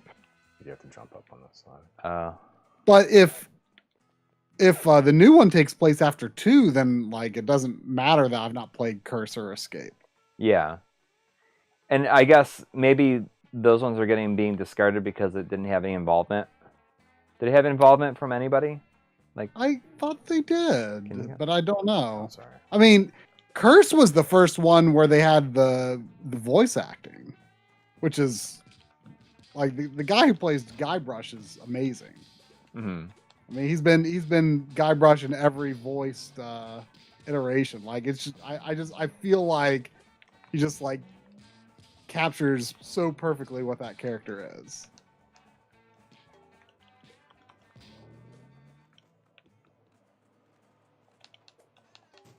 Oh, Henry Clark says his roommate feels like it's happening after 4.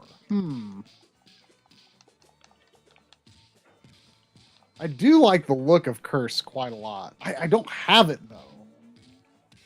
They're like, because I don't think there's a way to play it like on consoles, is there? I don't know. I'm such a console peasant. I feel like it's been maybe. I It's feel on, so on GOG. unmotivated to play PC games. Yeah. But maybe it's like on GOG or something like that. Yeah. Is everything on GOG? How easy would it it's be to out of play it. Curse of Monkey Island on Mister? Oh, I bet there's a way to do it. I bet you the AO46. I bet it works on that. Yeah. That's like the main game, honestly, probably that I It's not bad, guys, would with the even want to car. play on that Who's core. this?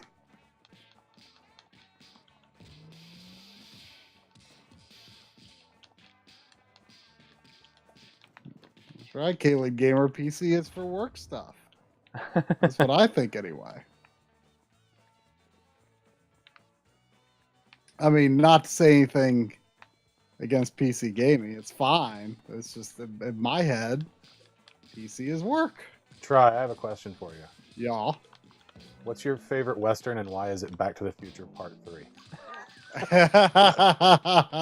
I guess that would be my favorite Western. Oh my I have not like I had seen very, very few Westerns until like within the past year. Watched the Man with No Name trilogy. Yeah. Watched oh gosh, I can't even remember. Watched one or two black and white ones, but I can't even remember what their names were. Back to the Future Black Part and White. 3, Did you I watch mean, The Man Who Shot Liberty Valance? That's a great Huh? one. The Man Who Shot Liberty Valance. That's a great I have one. not That's in seen black that. and white. But yeah, Back to the Future. Back to the Future Part 3 is pretty great. I mean, Back to the Future Part 1 is a perfect movie. Yes. Oh yeah. They teach they teach Bob Gale's screenplay like in film school, like to teach people how you structure a movie. Like it's that well. And it's easy to follow in that movie too. Yes. And it's like it's so good at like dropping things that you would never think would be referenced later. And and then it's actually becomes relevant, Yeah. So good. Have you seen The Quick and the Dead? The Sam Raimi movie? Yes. Yeah. That blew me away. I love The Quick and the Dead. It's so good. That I could not believe how good that was. Yeah, it's really fun. That was, when Drum and I were on our Western kick for a few weeks there. We did watch The Quick and the Dead, and that I gotta be honest, like I think that might be my favorite Sam Raimi movie outside the Evil Dead stuff. Really? Okay. Like even above like Spider-Man 1 and stuff like that. Like I thought it was amazing. So my opinion on Sam Raimi's secret masterpiece, if he has one, is probably A Simple Plan. Have you seen that?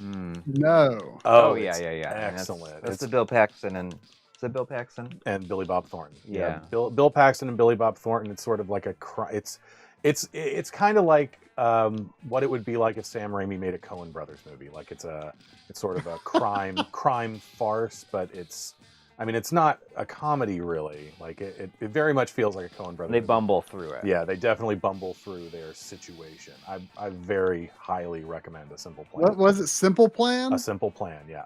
Okay. Okay. Yeah, I don't know that one. I'll have to check that out. But I mean, I loved how like this in The Quick and the Dead, like the Raimi cinematography was just like dialed up to 11, basically.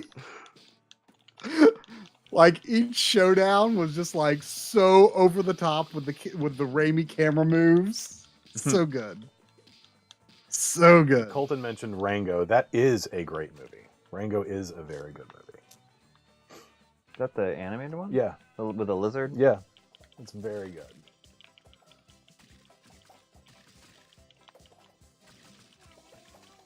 What did you think of the Evil Dead remake?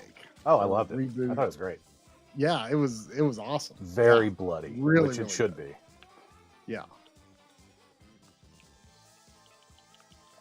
Yeah, I'm a big fan. I'm looking forward to that new one whenever it comes out. We were just talking about this earlier today, maybe. Yeah. I don't really know much about the new one. I know Raimi's producing and it's got a new director, but I think it's in the original continuity. I think it's called Evil Dead Rise. Mm-hmm. But that's really all I know don't know about much it. about that either. I've heard of it. I mean, I'd definitely be interested in seeing a follow-up to the new continuity, though. Yeah, and if they do original continuity, are they including Ash versus Evil Dead? I don't know that either. What did you think of the Mark Hamill Chucky movie? Eh. I thought it was surprisingly good. I mean, you know, it's. I'll be right back. I think probably my favorite thing about that movie, weirdly, was Aubrey Plaza. I want to see her play more normal people and not like quirky weirdo girls, because she plays kind of a normalish mom in that, and I think she does a really good job. But the thing about the Child's Play movies or the Chucky movies to me is that I think all told they are kind of the most consistently good. It's kind of the most consistently good horror franchise I think maybe ever. Because Drum and I have talked about that, because like everything that runs in that original continuity, like the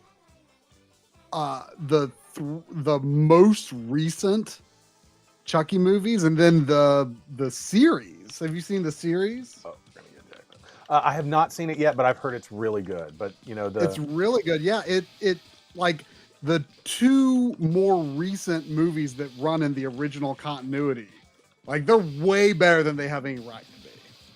I need and to the get around to series it. follows the story that they set up. Although it takes a while for it to actually tie back in, but like, yeah, like all of that, like Chucky is like it never reaches like the heights of some of the best horror series, but you're right, it's so consistent. It is very consistent, and like the tone. Like I feel like Sita Chucky is probably the only bad one. Oh no, I love Sita Chucky. I love all of them. I think they've all got, you know, something different. Of course, the tone of the series sort of changes with I'm down. With Bride of Chucky. That's when things sort of, you know, it becomes a bit more self-aware and campier. But those 6 original movies, not including the remake, I think are pretty good. Yeah, Dory Hanzo says Brad Dourif's daughter is in the series, which is great, and she's incredible in it. Yeah, I like her. I like her a lot. Like her character is just really Fiona cool. or something like that. Yeah. Okay, so Coury, on this part, we have to just keep beating these guys up until this guy runs out of money. Okay. And he's going to keep paying them to stand up and fight. Okay. I'm wondering if I can... I'm going to step back for a second. I mean, do we keep our distance from them? Yeah, I think maybe we let him come to us and see how that works out. How much is he spending on them? You can see his money down there, $82 million.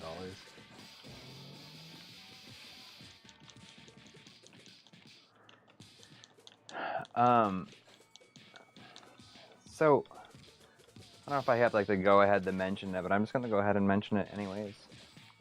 Because we had talked about it, and it should be out this week at some point.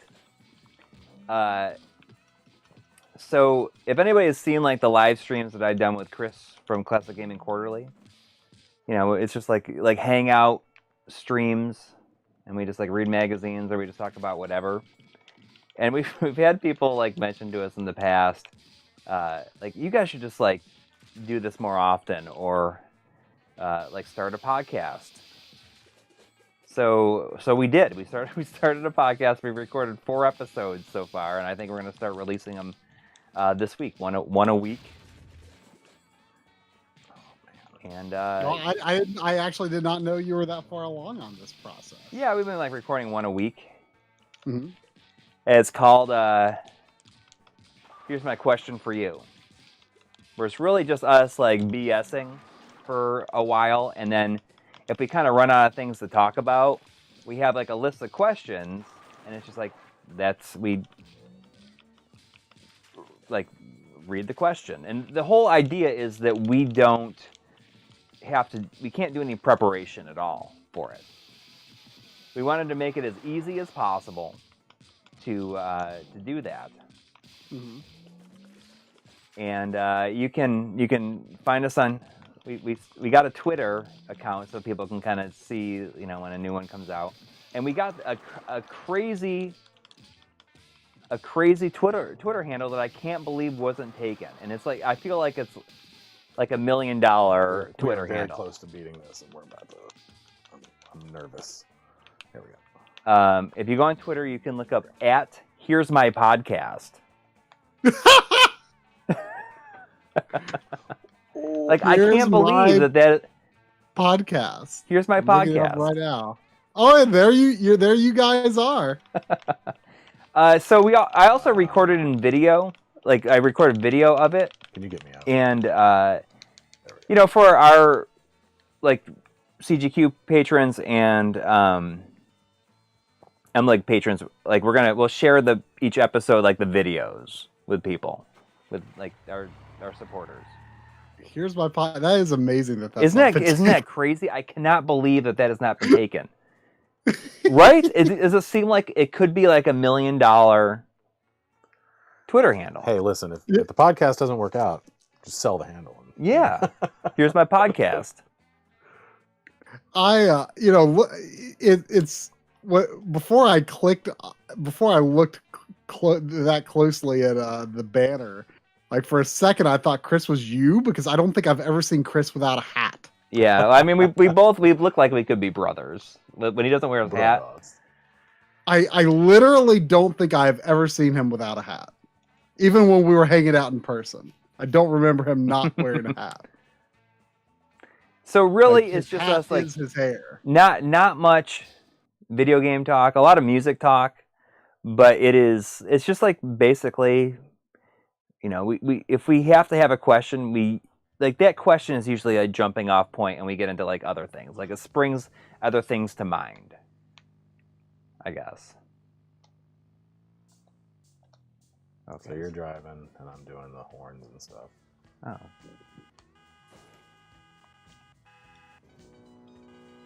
I'll throw you out of the car. Oh. Hit that gas. So, I mean, it's very possible they could go up. Like, we want to release them on Mondays, so it's very possible it could go up tomorrow. I think that's the idea. We wanted to have 4 episodes because we're going to try to stay a month ahead. But we recorded one, and we were going to have guests on with us every once in a while. And the guests, when they finish, are going to like write a question, and that'll be like, here's my question for you for like the next episode. And the thing is like, we don't know what the question is. We will like unseal it. Like at the you know, during the recording.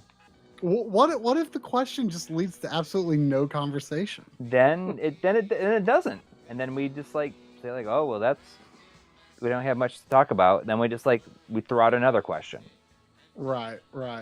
You know, I mean, I like, guess there's questions that you just not think of that- knowing anything to say about the question could itself spring off into other things to say. Well, yeah, I mean, really, the question aspect of it is just like to give you a path to start down if you like run out of stuff to talk about. Mm-hmm. You know, we want it to like last for, you know, like an hour and a half or so. Oh, I have no faith in you and Chris being able to talk. Well, we managed to keep it under like 90 minutes for the 4 that we've done so far. I'm shocked. You only record one at a time? Yes. But it would be nice if we could release them on. How much editing is needed? Like, there's like barely any editing.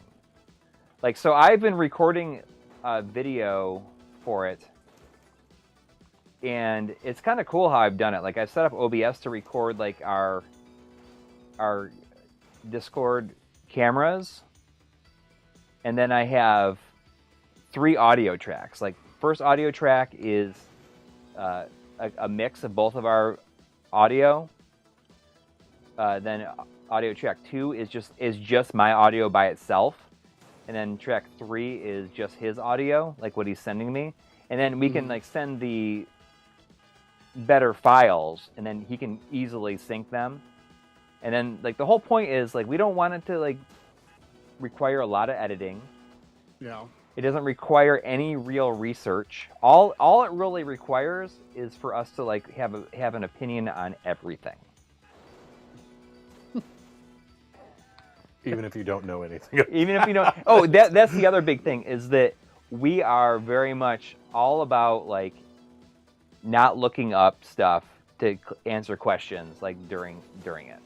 Like we're just if you don't know and you're not sure, then you say it, and then you don't like say I'm gonna get the answer right now. Like we just think it's more fun to like just go with what we think is the answer, and it's okay if we don't know, you know, like it's just okay. Oof. I feel like I don't know how I'm hurting him. How do we? Oh, you're not supposed to hurt him. You're just supposed to keep up with him until the end of the level. Oh, yeah. If you get too far behind, it'll get you. Here we go. Yeah, you don't even have a life bar here. Do we have a life bar? No. It's like this car is like could have been on Horn Blasters. You ever see Horn Blasters? No, what is that? Horn Blasters these are like old like YouTube prank videos, and Horn Blasters is definitely my favorite. Told me about this one. They just like they put like a train horn in their car, and they drive around and they just like quickly honk it at people like walking out of like department stores and scare stuff them like and stuff. That's yeah. funny. Yeah, this car is actually from with all the horns on it and the bull horns on the front. This is from the movie Go For It. Yeah. I mean, Mr. Dots gets it. He says, my friends and I used to talk about stuff and then guess what we thought about a certain thing. Now people just look it up and the conversation is over in 2 minutes. Yeah. And we've made a decision to like not look up anything in the moment. Oh, thanks for stopping by, Colton. It's a cool rule. Later, dude. It's more fun. You guys should go check out his channel. He does console breakdowns and cleanups and stuff like that. It's very chill. It's called Consoloscopy. Very clever, slightly dirty name too. Yeah. I lot really of dirty like passageways the wood in that. panel. The wood panel. You did it. Station wagons in this level. Yeah. That is aesthetically my favorite kind of vehicle is a wood panel station wagon. Like I'm not even joking. Well, then you should. They have a wood panel station wagon in the Game Chasers movie. Oh yeah. Yeah. Oh man. Want to see it? I think maybe if he gets to the end of that, then it's game over.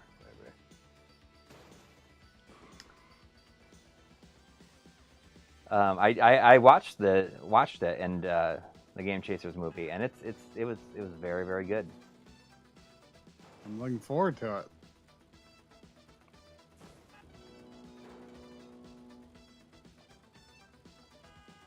I just gotta say, like, this level, it just feels like it's going on for a long time. Yeah, it does.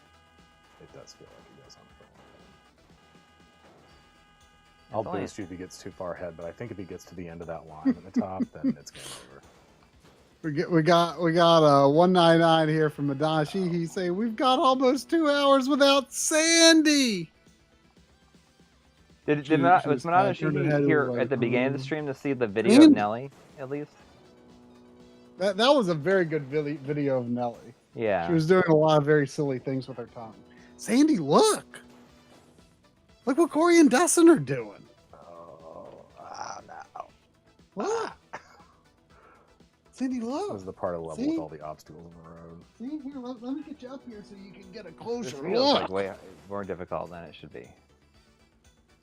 Yeah, there's going to be a bunch of junk in the road. Oh. I was going for it, right? Am I supposed to pass him? No, I don't know. Just keep up with him. It's Tom Skerritt still. I thought he was dead. No, that's Tango. He's kind of the bad guy we're chasing right now until we figure out who's actually running things. Can you honk? Yeah, I don't know. But there we go. We got it.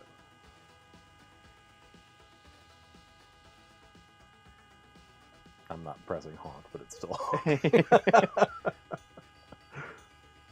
like the Jason. It's still honking. in the background. You can hear it's like at a distance. Jason! Jason. Look at Sandy. Sandy's so sweet. Nellie's been giving me a lot of kisses since I was man. here. You've been pretty taken with her. You have several dogs. Or two. Oh, I have one dog and 4 cats. Okay. Yeah. But my dog is that is not several dogs. But it's a big dog. But my one dog is 75 pounds. Yeah, he's a big floofy boy named Indy. Because, of course, I named the dog Indiana, right? Yeah. Yeah, he's a sweet boy. But yeah, I'm not usually a small dog person, but Nellie has won my cold, cold heart. She's fun. She's funny. She is. She's really funny. Yeah, Look at me driving this like thing. everyone who meets The little Nellie legs. loves her. I want to meet Nellie. I'll meet her someday. Can we do something here? Yeah, you can jump up on this crate. Or you should be able to. Oh, is that right? Oh, there we go.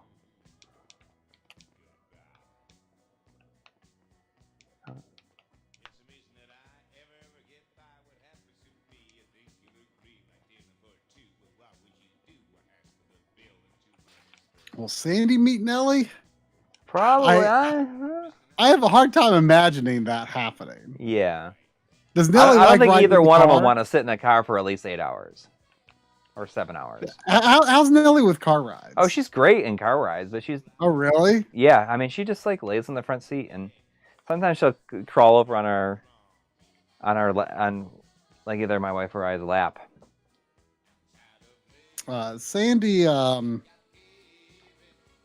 Sandy just whines a lot while in the car, and she's never really been on a car ride longer than an hour, so... Yeah, taking her on a car ride for 8 hours doesn't seem fun. Yeah. Sean Quinn wants to know if Nellie ever met Pootie. Yeah, yeah. They met before. When we still go for a walk, we walk by Pootie's house, and I think she still, like, smells Pootie. I can smell Pootie when we walk by Pootie's house. Pootie poos. Pootie poo. Smelling Pootie does not sound like something you want to do. You're correct. That is correct, sir. Yes. I like how you can grab him by his britches. Yeah, that's one of my signature moves. That's a thing Bud Spencer does in their movies. Grab He him just picks people up by their pants, by the. by their britches. Were the two actors like actually friends in real life, Oh, yeah. or Yeah, was yeah, it kind of just a movie thing? No, they were close. When Bud Spencer died, Terrence Hill talked about it quite a bit. He attended his funeral and was pretty visibly emotional while there. Can you move? There's video footage of it. I'm trying to. Oh, there we go. Is that where it needs to be? Yeah, I think that's it.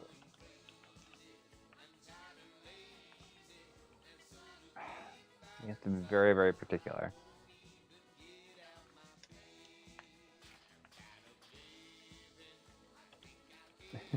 It's so weird how prolific it seems like they were, and yet Oh, how yeah. this Well, is they at the made- same time like the most obscure thing to be a licensed video game. Yeah, they pretty made much. like 18 movies together or something like that. And the That's first 3 wild. movies they did, which was a trilogy, man, I can't get away from this button and it's messing me up. Let me come down there. Yeah, I can't. I don't know what it won't. let You're like, me- are you like? Yeah, You're I stuck can't- on the I'm button. stuck on this thing. I don't know what's going on. Can you I'm- open Oh, the there gate? we go. There we go. I got it. I was stuck. Oh, I can open the gate. Oh, we got a $7 super chat from Mega X6. Thank you. Oh, Mega Saying, X6 good evening, is stealing MLiG. Seven Kurgan's number. Yeah, I know, right? Good evening, MLiG. Loved the new video. I've also been watching Action Button's new video this week Oh, as well. yeah. That reminds me, did you guys go to Taco Tico? No, we didn't. Didn't go. There was no time. Told you to go to we Taco didn't- Tico. I know, but we had to get there. We got there at 8:30, and we didn't leave until like 8:30. We did go to Skyline twice, though. Yeah, we've done a Skyline tour, and it like okay. So I had never actually been into a Skyline to sit, okay, and I didn't realize there's a whole thing with like it has like table service and everything, and Oh, I knew Gold Star was that way, but I didn't know Skyline was that way too. so it was like it hits like like way different when you like eat in there. It's so much better. It's When like the a cheese- game changer. Yeah, when the cheese comes out cold on top, it's all piled up and not melted down yet, and you can kind of experience it at different levels of meltiness. Yeah, it's quite good. I went hard the first night we went Yeah. with a 5-way with the extreme habanero cheese. Very good. Very, very good. That sounds good.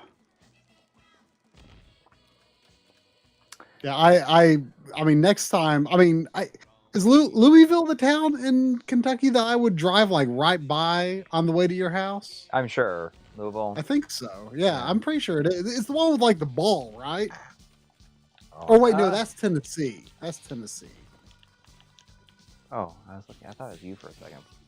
no, I'm down.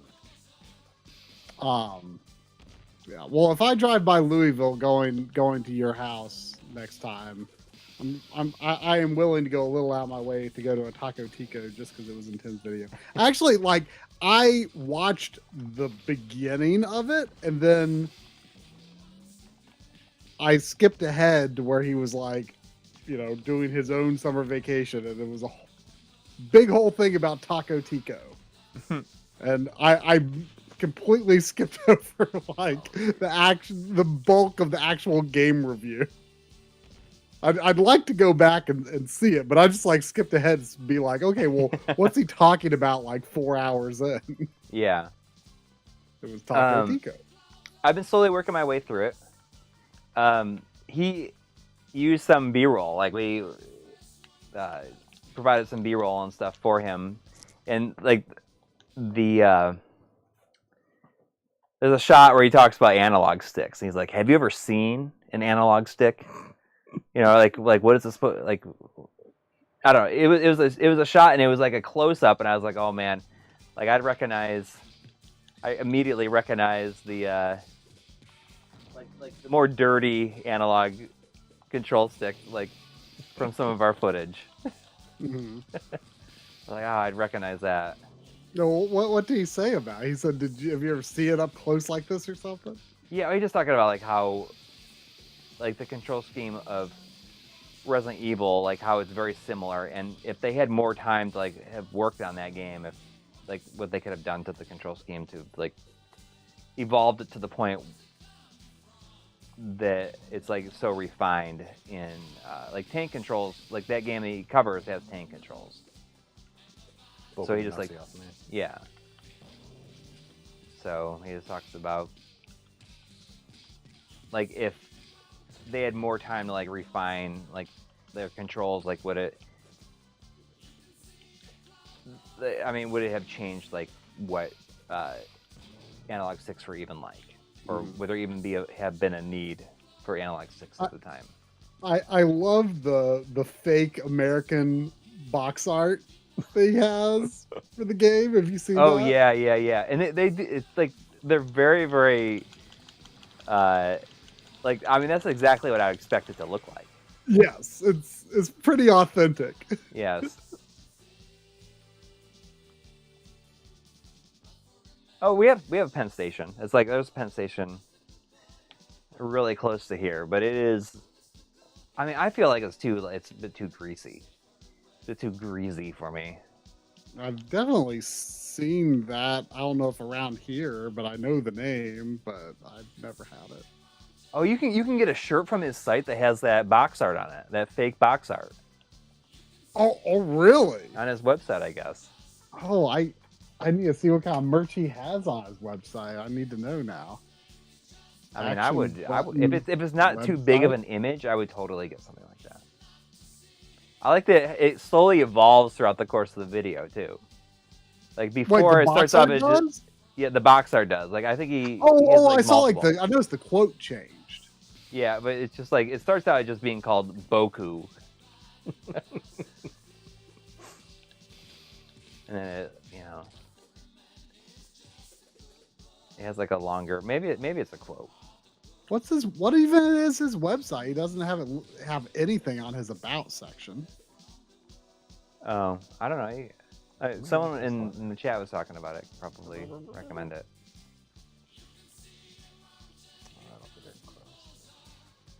Oh, here we go. Actionbutton.net. And like the way that it actually says in the tab, it's spelled out actionbutton.net. I can hear his voice just reading it. Yeah. But yeah, the video is very good.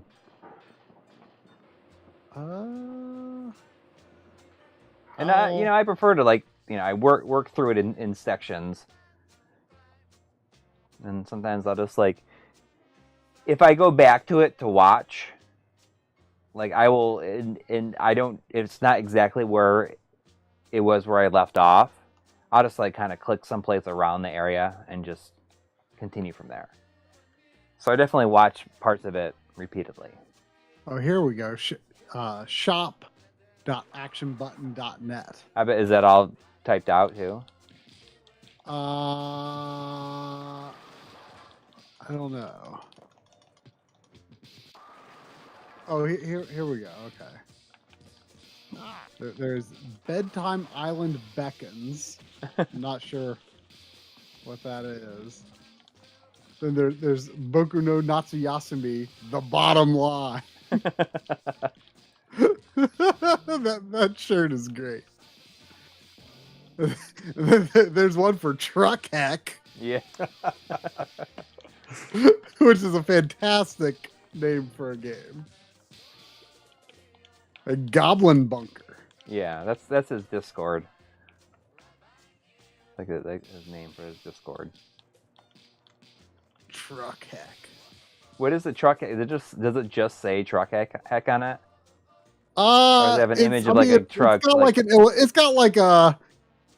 It's got an illustration with the truck shooting a bunch of stuff, and then it says on the bottom, "Ain't no seatbelts." Would you buy a shirt that just says Truck Heck? Yeah. Yeah. And says "Ain't no seatbelts." It's got a picture. I would buy a shirt that just says "Ain't no seatbelts." Right? I mean, wouldn't you? Yeah. Yeah. Ain't no seatbelts. Do you think your wife would wear a shirt that says Truckhead? Because you tell me she likes the Night Trap shirt. Yeah, the Night Trap shirt that she has is like one of her favorites. Probably.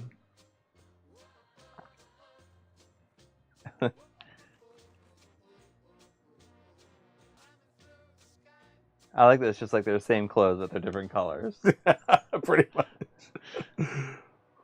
I have no idea what's even going on at this point. Are we even remotely close to the end? Yeah, kind of. So once we get off this boat, we're basically at the end of this level. There's a cinematic after this, and then we get off the boat onto an island, and then we go into a hangar. There's maybe like 3 or 4 more levels after this.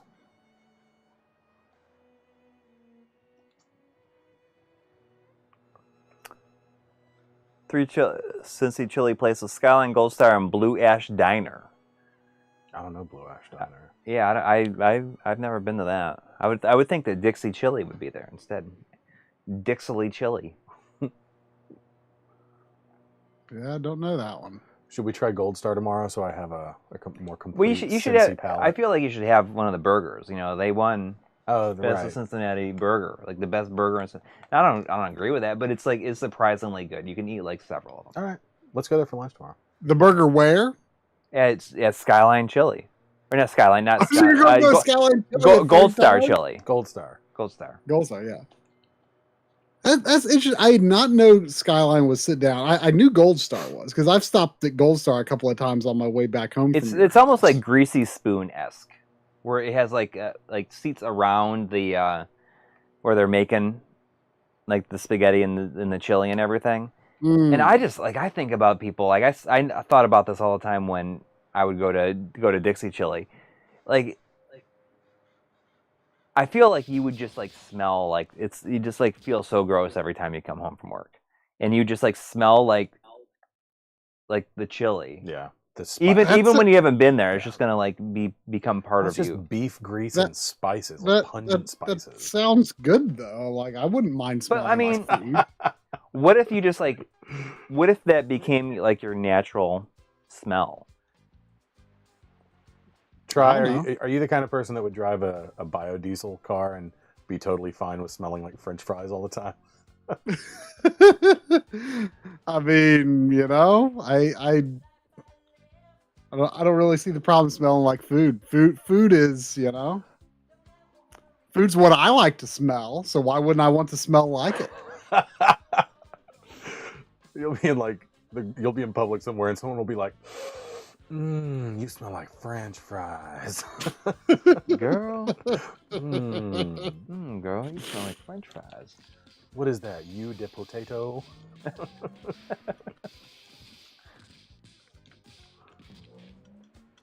This is a bit of a weird wave animation. It looks very PC-esque. Yeah, but the crossfades I don't know about the crossfades. I don't like the crossfade thing they got going on there.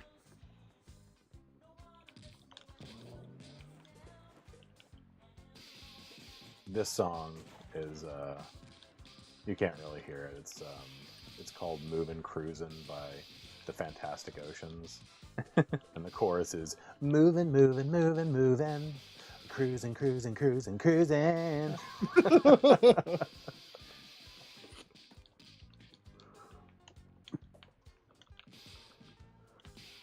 I've got a little bit of footage of the Fantastic Oceans performing, back in the 70s, or performing this song, in the video, with no audio, of course, but they're like a trio of singer-dancer people. They look very 70s.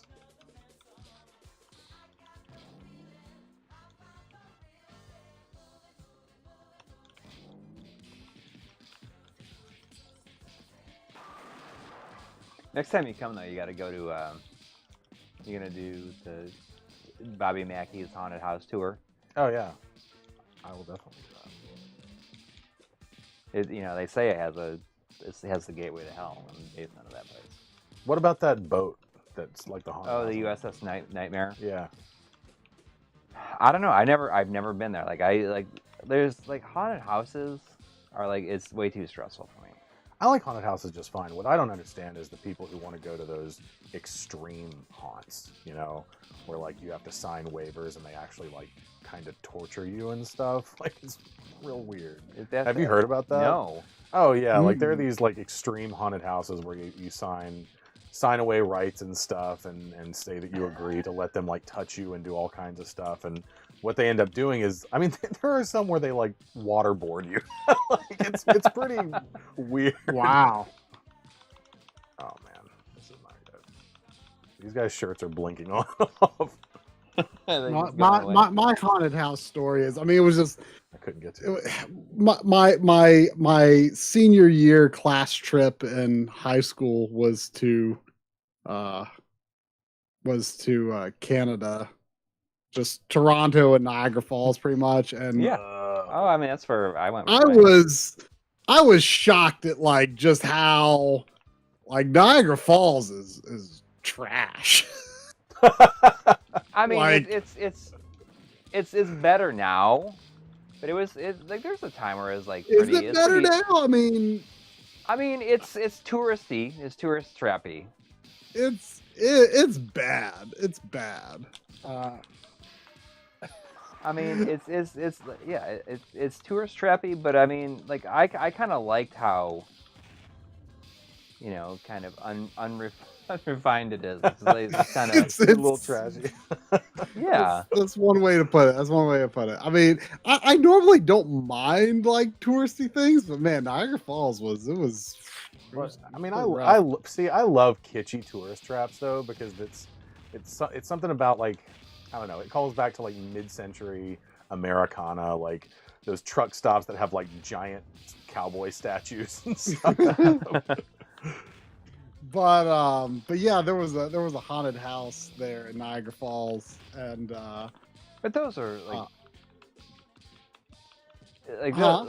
something you go to like at a carnival or something almost. yeah, I mean it was not like, It's not like these specialized ones that are only open for no, the month no, of no, August no, no, or no. month like, of October. I mean, it was like totally dark in there, and the only way that you knew how to go forward was you would look up for like a red dot, or so, it was some sort of light. I think it was a red dot, and you would look for the red dot and you'd follow the red dot, and then, you know, every once in a while there'd be a lit area where there'd be, you know Jason Voorhees with a chainsaw on the window or something, right? mm-hmm. Well, at some point, I don't see a red dot, and I'm looking all around, and I'm feeling all around like for what's the way forward, and I feel this opening to the side, and it feels a little narrow, but I'm like, well, I don't know where else to go. So I squeeze through there, and eventually, like, I come up behind Jason Voorhees, like in his little like, window where he's scaring other people. Like, and he like turns around and he goes, "You're not supposed to be here." I'm like, "Yeah, I think I got turned around." He's like, "Here, follow me." So he like grabs my hand and like gets me back on track, but with another group. And like my school group that had gone through was like legit kind of freaked out that I wasn't there when they got out. Like they were like actually kind of scared looking when I finally emerged.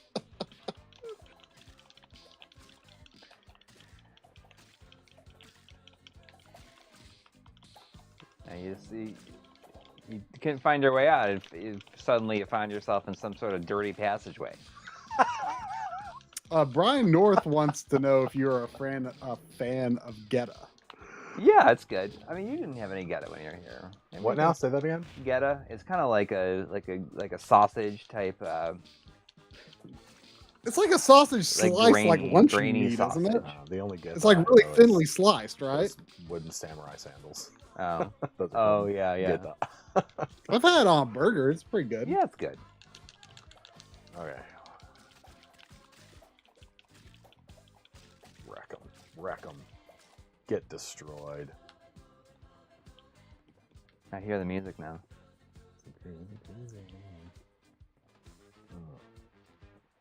Get it. Go on, get it, get it.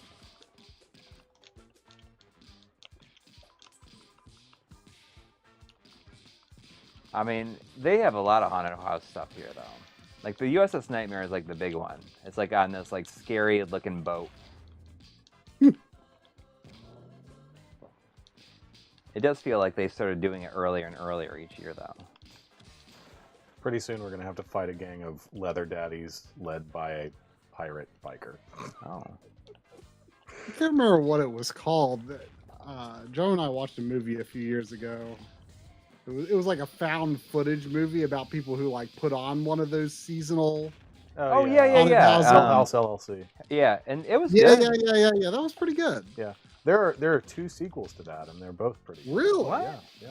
Are they found footage ones too? Yeah. They follow the same because she becomes possessed at the end, right? And escapes. Yes. I think the second one is a direct follow-up, and the third one is different.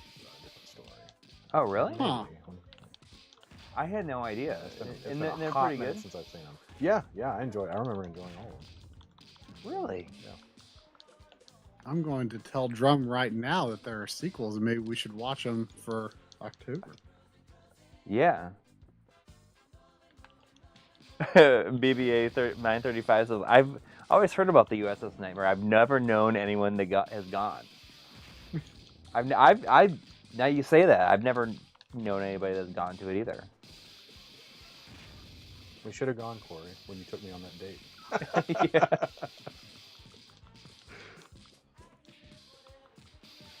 Coury was showing me around like the Newport at the levee, which is like just across the water from Cincinnati, and it's really beautiful. Like you can see the river there, and you can see Cincinnati across the river, or whatever. And he was like, yeah, so there's a really good view up here. And I walked up and I saw the river and the city, and it was really scenic. And I'm like, Coury, you took me on a date, bro. Thank you.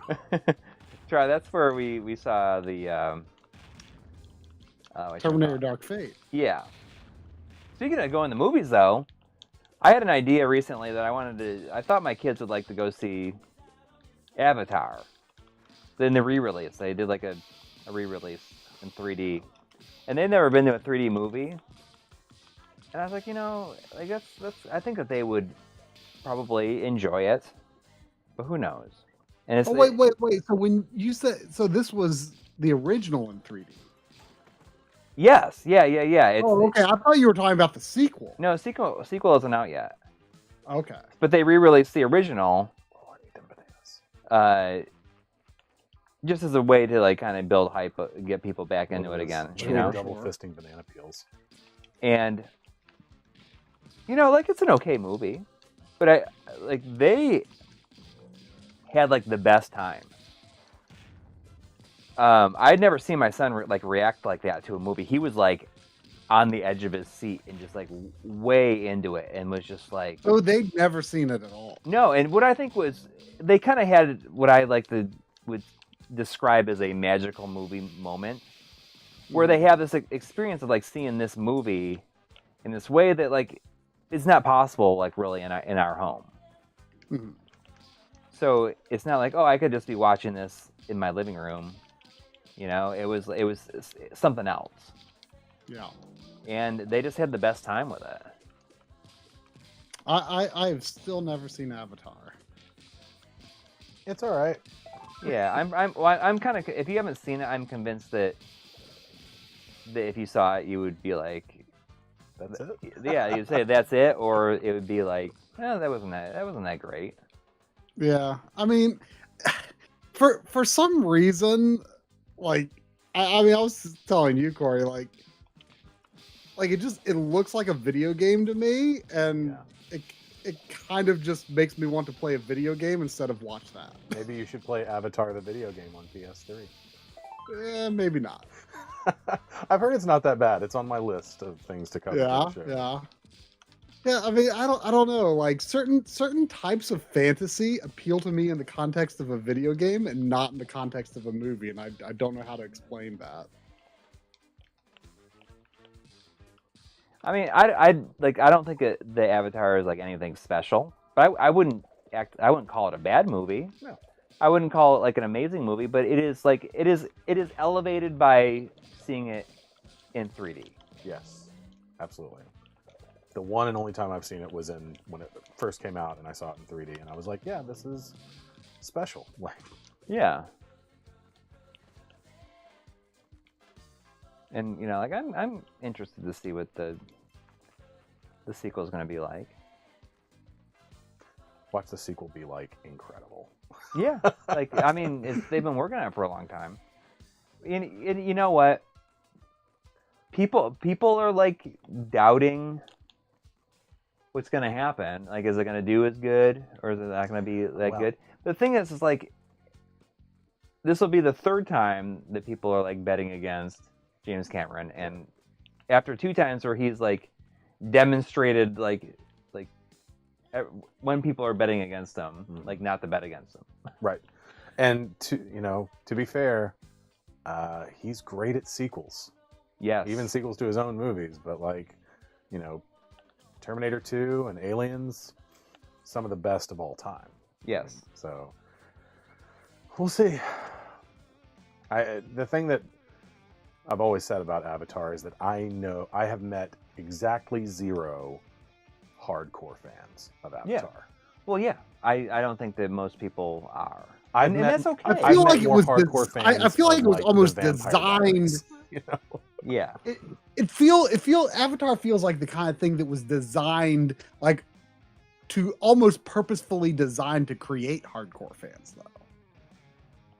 And yet I'm not sure that happened. Well, I don't know. Like, I'm not sure if he expected it to make enough money to say, hey, I'm going to make 5 sequels. You know? I don't know why he's so attached to it that he wants to do that and not just like do something different, Well, because it's his, I mean, it's his own thing. you know what? I mean, his own world that he has created. Become the leather daddies. If he's having fun doing it, then he should do it. You know? Yeah, and I mean, if he just like these, it'll be interesting. Like I feel like it's not going to do that great compared to the other ones either. But I mean, when people first saw like the trailer for the first movie, they're like, "Oh, this is going to be a failure." And when everyone was hearing about Titanic, everyone's like, "This is going to be a failure." Like, he's had 2 instances where people were betting that his movies are going to be failures, and they both ended up being the highest grossing movie of all time. I just don't understand how Avatar got there. Like, I really don't. Well, because it was a really unique experience, and I think that people went and saw it like multiple times because, and people like it's just word of mouth. Like, oh man, you got to see this. Like it's like, and I'm not sure if that's like is possible in this day and age, but it happened with Top Gun Maverick. Like that did so good because of word of mouth. Yeah. And that's just not something you get that much these days. Like everything's so front loaded that it is amazing to see things like movies like naturally grow just based on word of mouth. Like, oh, like this is like it's like a real movie. Yeah, it is refreshing when that happens because like it doesn't happen that much anymore. Everyone knows about all the cool stuff all the time.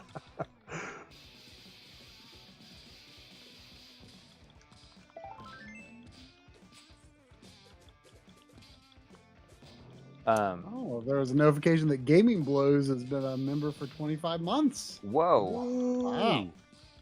Just over 2 years. Impressive. Dang. Saying Mini Me did a great video on the Avatar video game. You guys would like it. If you don't sub to that channel, I think you'll all dig it. I'm not familiar, but I'm also not familiar with a lot of YouTube. I don't pay as much attention as I should. I'm gonna get up these posts and try to knock them down. That's what we need to do. Oh. I mean, Dustin, you were kind of talking at the beginning of the stream, like, how, I can't remember what the context was, but talking about how like, a lot of movie-based games are trash, and I think that's something that I realized at a very young age, that like things that aren't originally designed as video games tend to be bad video games. Not always. I Yeah. mean, there were some that I loved, like the Capcom Disney stuff, and I thought that for the longest time I kind of thought that was like, kind of common knowledge, or something that people commonly believed. But then like over the years though, through the internet, people start to learn more and more like, okay, what are the good ones though? Right. And I kind of get the impression that like so many of them were games that people played played back in the day and have long known were great games. And to me, like, I avoided so many of these games because I just assumed they would be bad. But I don't know. Like, it seems like there was a lot more awareness of maybe some of the good licensed games than I realized. Yeah.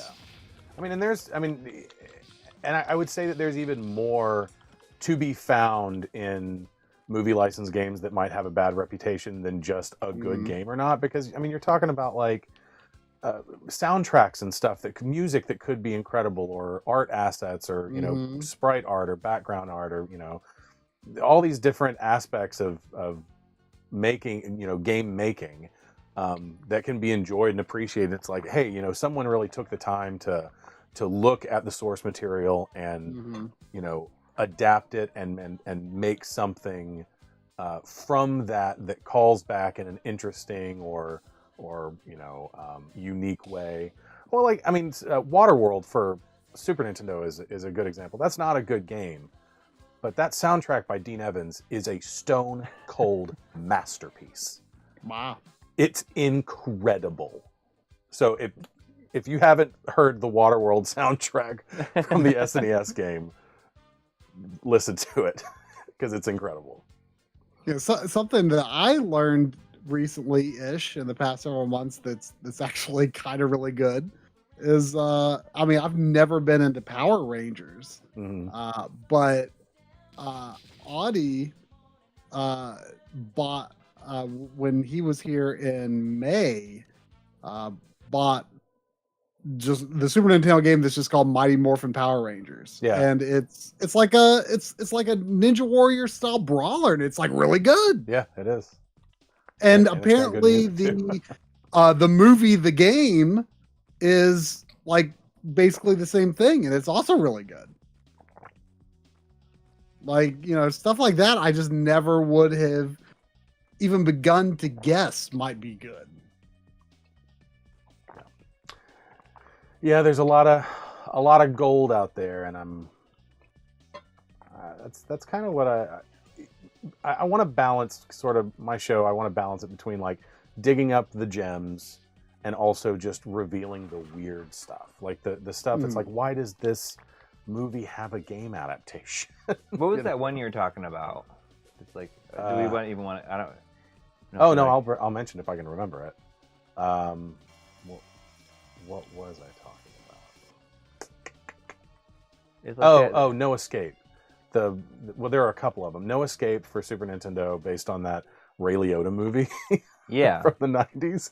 Like, why does that have a video game? And A Sound of Thunder for Game Boy Advance, based on like, I haven't seen the movie, but I guess it has something to do with like dinosaur genetics or something. Oh, the duck. Oh, you sent it all the way back, huh? Yeah. How do you duck? I think it's X when you get behind a crate. So one thing that really surprised me was, Audie and John Linneman had been insisting for a long time that I needed to get the Hook SNES game. Yeah. Because it's like, it's Japanese developed, and like it's a Japanese platformer. Good stuff. It's really tough at first, but like once you get in the groove with it, it's pretty good. But what I didn't know about was Skyblazer. Are you aware of this? Skyblazer? Yeah, so it's from the same Japanese developer, and supposedly I mean, based on the information Audi has anyway, supposedly it started off as like a Hook sequel, but Hook didn't do well enough to get like a movie sequel. So, but they started developing what could be a Hook sequel game. Oh, okay, that's interesting. And they, the movie never happened, so they readapted it into into their own game called Skyblaze, which is not a cheap game. It's like $130 game. Yeah. But I played a little bit of it on Flashcart, and it's good. Yeah. But there's like a lot of things like I think the villain has like a grappling hook or something like that, so you can kind of see where maybe some Hook elements maybe lingered into the final game. I'll have to check that out. Yeah, because I love that. Yeah, I need to look into it a bit more. But it's pretty interesting. I mean, I don't, Audi probably knows a lot more about like what the actual source of this information is. I mean, I assume it is accurate. But it's interesting. Okay. You can press the R button. Yeah, to run. Okay, yeah. I mean, that's always an interesting sort of subcategory of movie games is sequels, sequels to movies that never got a sequel, or just another game based on the property where there is no movie. Yeah, well, so like Gremlin, not Gremlins, Goonies 2, Goonies 2, of course. Yeah. Or what is it? The Famicom King Kong game, Kong 2. Yes, Megaton that Hammer. game's good. Yeah. Yeah, and like others that people don't even realize are movie tie-in games, like Blazing Lasers. Oh wait, no, King Kong. Wait, is King Kong 2 the one that I'm thinking of is good, or I'm thinking of the Konami one? Okay, 1, 2, 3. Is that King Kong 2 or is that something else? The Konami one's based on the 1984 movie, right? Which I've not seen. I don't know. I'm not sure. I can't speak to that. But yeah, like there's a Famicom. I'm not sure what it's based on exactly, if anything, but there's a Famicom game called like King Kong 2 Megaton Hammer or something like that. Let me check if that's the one I have.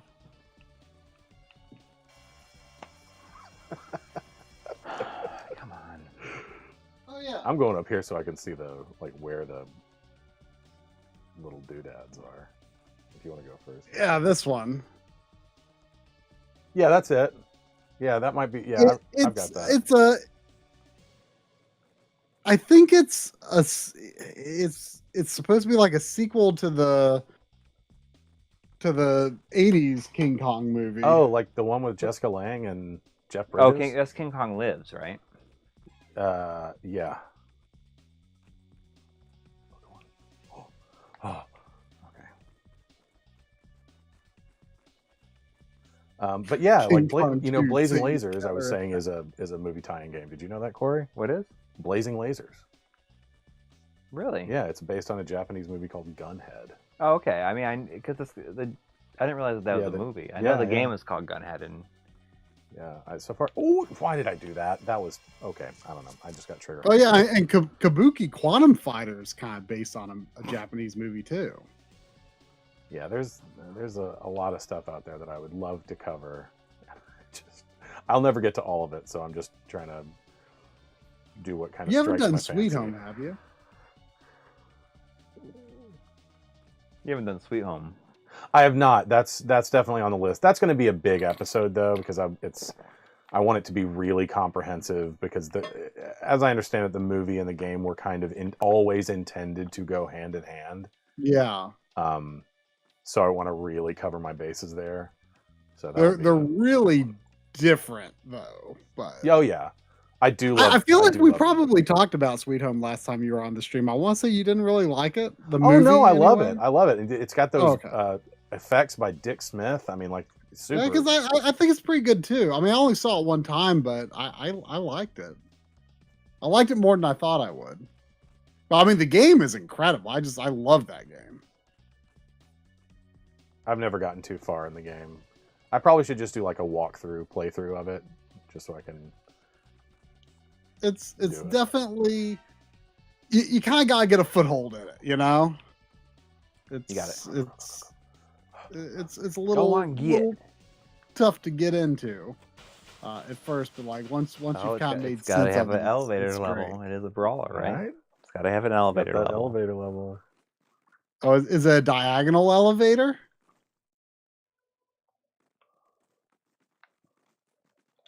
No, it's gonna be vertical, but it's like Oh, yeah. I don't. If it's not a diagonal elevator, I'm not sure if it's a real video game. That might not be a real video game. Oh yeah, that's true. Parasite Eve was based on. Well, it's a sequel to a Japanese book that also had a movie adaptation, which I've not seen. Oh, that's interesting. I didn't know that. Yeah. So Parasite Eve was a Japanese book. yeah. There was a movie based on it, and Parasite Eve, the game, is a sequel. Whoa, what's going on? I don't know what that was about. Because they refer several times throughout the game of, you know, an incident. Oh, this is just like an incident that happened in Japan several years ago. Although I think what happened in Japan was much smaller scale. Otherwise, I think people would know about it. I'll have to check that out. Yeah, I did not realize that. That might qualify it for an episode. Yeah, I think it would. I want to see the movie. I've not seen it, but Jeez, I can't. How much? Yeah, that screen shake is weird. I mean, nothing breaks in the game, but it's like it definitely has some glitchiness here and there. But like, Yeah, there's some jank. Yeah, it's like it's a lovable jank. For the love of the game has a 2-hour super chat saying beat 'em ups and elevators have a long and storied past. Oh, yes, they do. This is. I feel like going down though. That's a little unusual, isn't it? I don't know, Yeah, is it? usually you're going up the tower, right?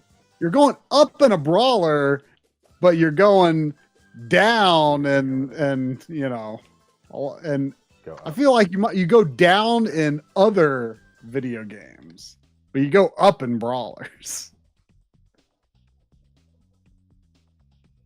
Who are these guys?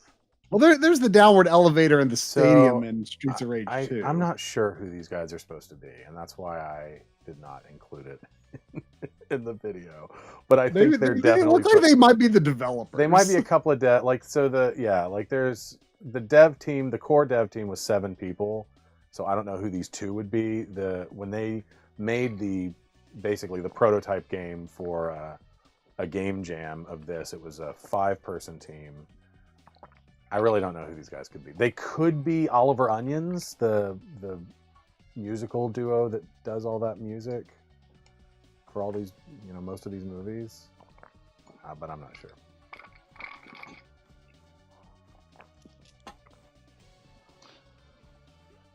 I could not get confirmation. I looked to see if I could figure it out, but I don't know who they are. Oh, Frank Mulo's talking about the Super Mario Brothers movie game demo made with the Unreal Engine. Oh, that's amazing. Yeah. Is it playable? I don't know. Well, I mean, it seems to be playable, but I don't know. Maybe it's not. It's probably not being distributed just so Nintendo can't shut it down. I'm just kind of going through. Do it. Skip it. Because like we're gonna skip, guys. We're gonna skip all this stuff. If you want to see the story of this game, watch my video. How about that? Is this the final boss right here? No. We're getting what was the YouTube channel called that it was on? That was one of my counterattacks. How do you do counterattack? You press A and time it with, it's your block, basically. You just time it within a hit. And it's also contextual, so depending on what's happening, it might do a different thing. Oh. So the YouTube channel is just called Reimagined Games, and it only has 3 uploads, and they're all related to this Chris Pratt. So they're Mario making game. it's just it's based around like what they're making. I think they're making the But real thing. my assumption is, which I think this is actually a really good idea, where instead of making this into like an actual released thing that Nintendo could shut down as a game, like it seems to me, I'm speculating here, but it seems to me that what this channel is doing is creating games in Unreal and making videos about them.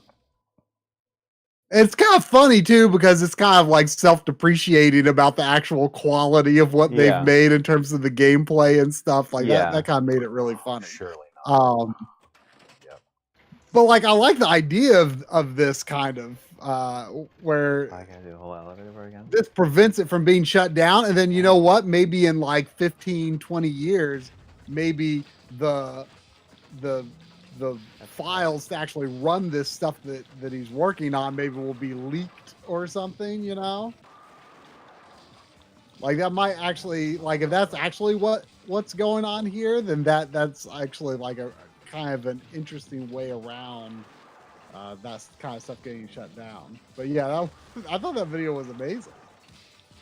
Yeah, I liked it. And the like movie poster art for the thumbnail is incredible. Yeah.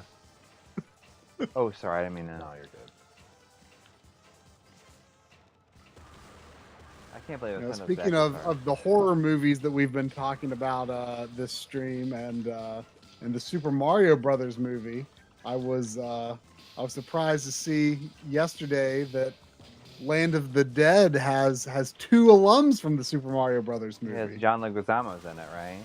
Yeah, and he's like Dennis the main Hopper. bad guy, right?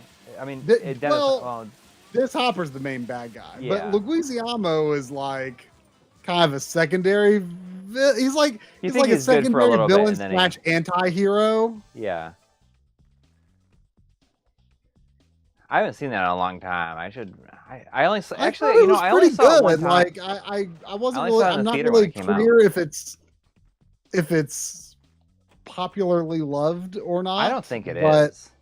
I thought it was. I liked it more than Day of the Dead, to be honest. Well, yes. I mean, it was better than Day of the Dead. You like Land of the Dead better than Day of the Dead? I did. Both of you do? I mean, but keep in mind that this is much. based on me seeing both movies for the first time in the past week. Oh. I mean, Land of the Dead. Land of the Dead. Fun. I mean, it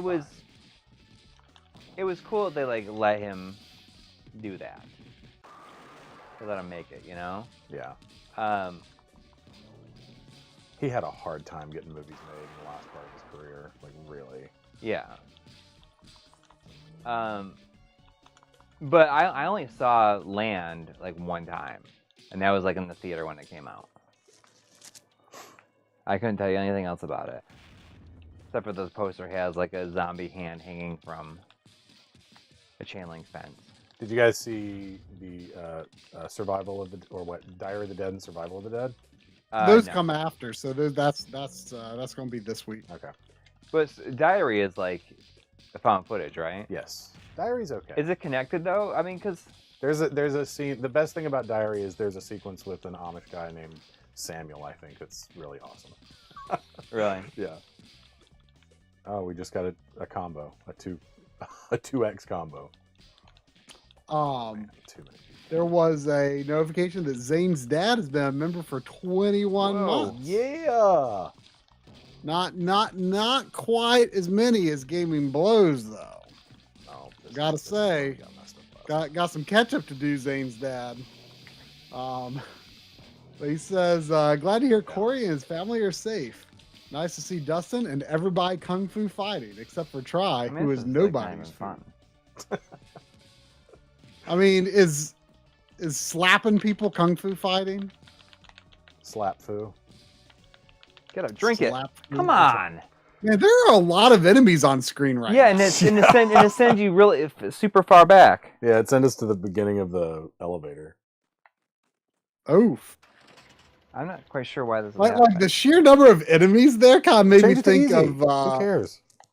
Menu. what's that Can we like resume? super violent game that was on the I hope on so. the on the Taito the egret?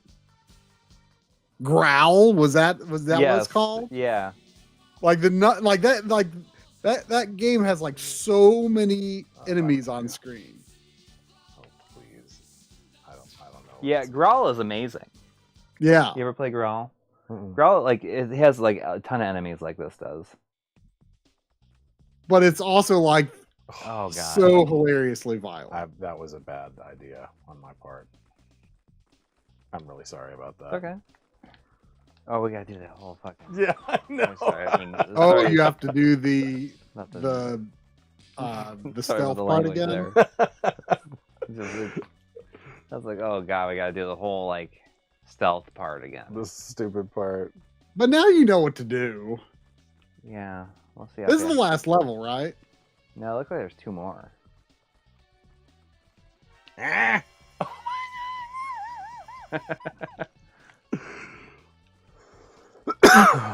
You almost sounded like when you said "oh my god" and you're like, sound like that. You almost sounded like the guy who says "oh my god" in like the Father's Day segment. Oh. He's like, oh my god, oh my god. At least I don't sound like the guy from Troll 2.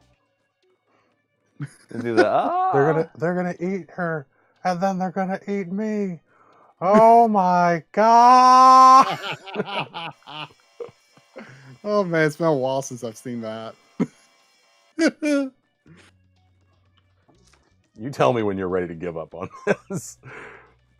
Well, I feel like we've come close to beating it now. We're fairly close, but not like. On easy mode, it should be a gimme at this point, right? You think?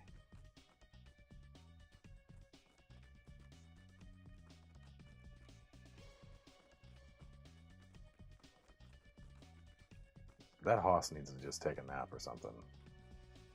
So we can get through here.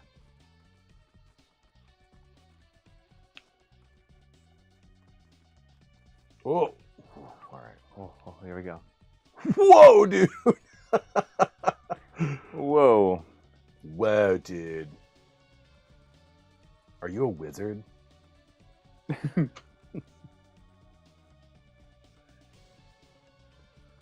on. Could I have done it then? I don't know. No, it's not. Seriously, there's like not been an opportunity. I was I thinking like how the light from the laser reflects on the ground. Like No. gets Oh yeah. fainter the higher they go. It's pretty impressive looking. It does. It looks really cool Why for am I some not reason. able to- Growl is like a hilarious. It's a hilarious game.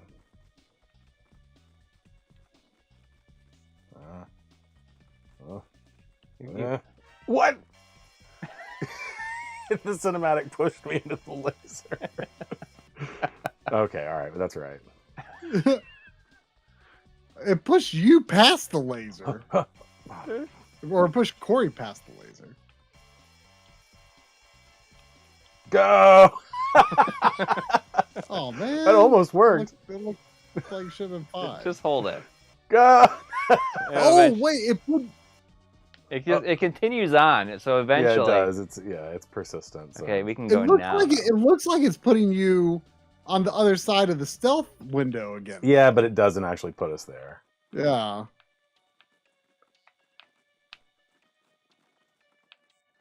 All right, there's another hoss.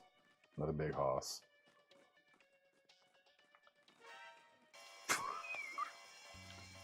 I was like, damn it.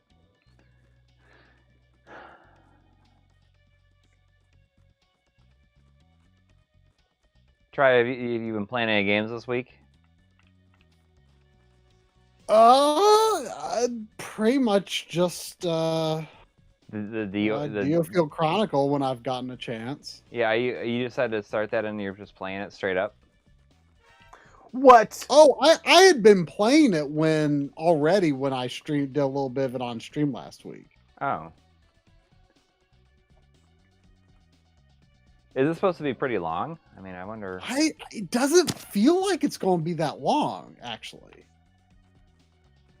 Like I'm only like 10 hours to it, and most of my my base's like facilities are upgraded to level 3 of 5.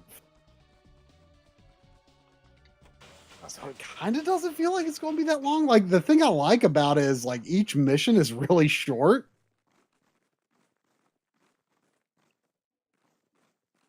Like not long at all. So that's like kind of made it like a really good game to just like play late at night and just do like 1 or 2 missions. Yeah. I really like it. When is the Resident Evil 8 DLC coming out? Oh yeah, I think it's supposed to be this month. I'm actually kind of excited about that just because, like, it's in third person. Yeah, I mean, is it supposed to be free or how much is it going to be? Because I mean, it's probably going to cost something, but like I'll probably buy it because I want to play it. And I bet you if they do a gold edition, it's probably going to be a code anyway. not necessarily. That's what I'm going to wait. I'll wait. Haven't they done that a bunch of times? They didn't with 7. It was all on disc with 7. Was it all on disc? Yeah. Looks like it comes out 28th of October.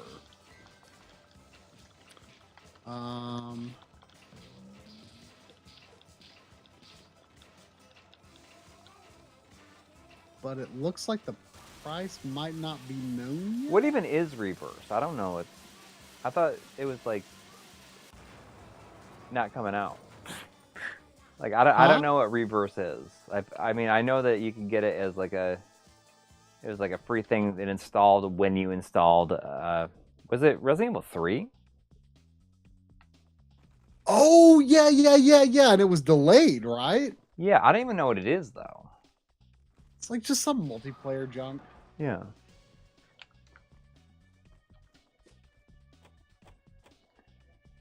I don't see myself playing it. No. It's so disappointing that Capcom is apparently not doing physicals of the PS5 and Series X, RE2 and RE3 and RE7. Yeah, well, you never know though. They might eventually do it, like a compilation or something like that. I mean, like, I was really surprised that Nintendo released like the Bayonetta 1 physical. Well, and so what's the deal with that? Like, it's not actually gotten to stores yet. It was supposed to come out like a couple of days ago. Came out on Friday, and mine shipped from Amazon. But no, it's just like a really, really limited print run of the first Bayonetta. Oh, I hope that I'm not going to get it. Well, did you? I pre-ordered it at Best Buy, and then you're fine. No, well, but it says like, oh, it's taking a little longer to get this ready than. That's okay. It's just probably because they didn't. It's not like a high priority release or anything like that. I'm sure there's. Like, I know, but that's kind of scary. Like, is it? They would have canceled it already if they're not gonna. Is it? I mean, is it available on Amazon? I have no idea. Now? Mine shipped, and it's just like it's taking a while to get delivered. Drink some beer, dude.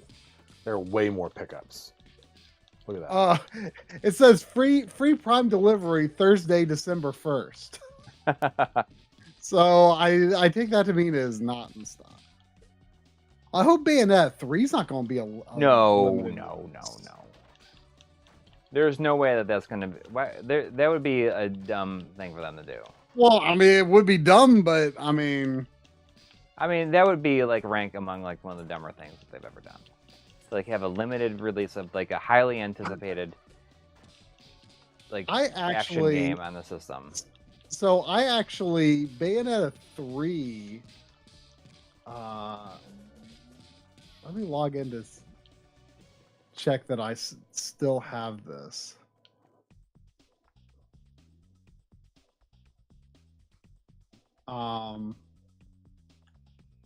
Pretty sure.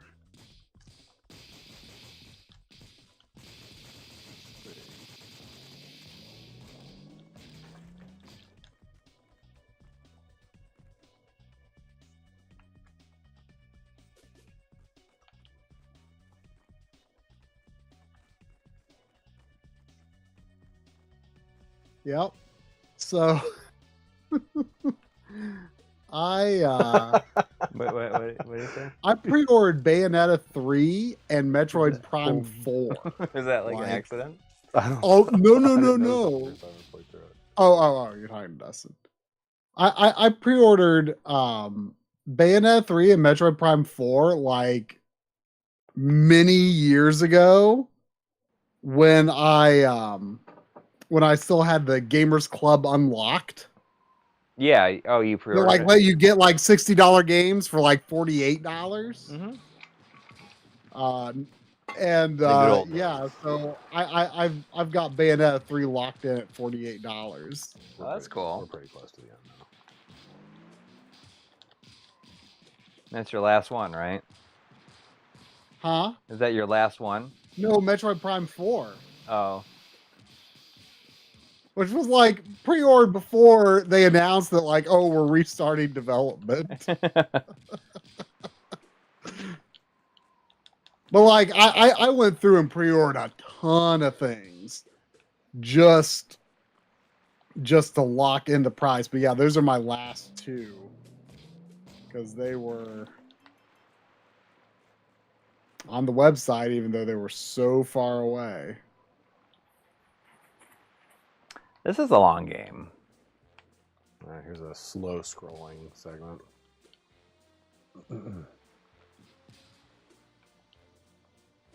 Henry Clark says Best Buy shipping tells me I can get it by October 12th, so they are getting more. These guys are all dying in one hit. Okay. Not this guy. What do the beans do? They refill a chunk of your power meter, your heavy attack. I guess the better question is like, what do the motherboards do? Is this a motherboard? You know, Corey, I've still got this this tab open for your and Chris's Here's My Podcast Twitter. Uh-huh. And what is this? What's the background that's between you two on the video window and in your avatar? Oh, it's just like a crowd. Like yelling, I think. So it's just like a stock photo. It's just a stock photo, yeah. What, my gaming lean? Is this my gaming lean right here?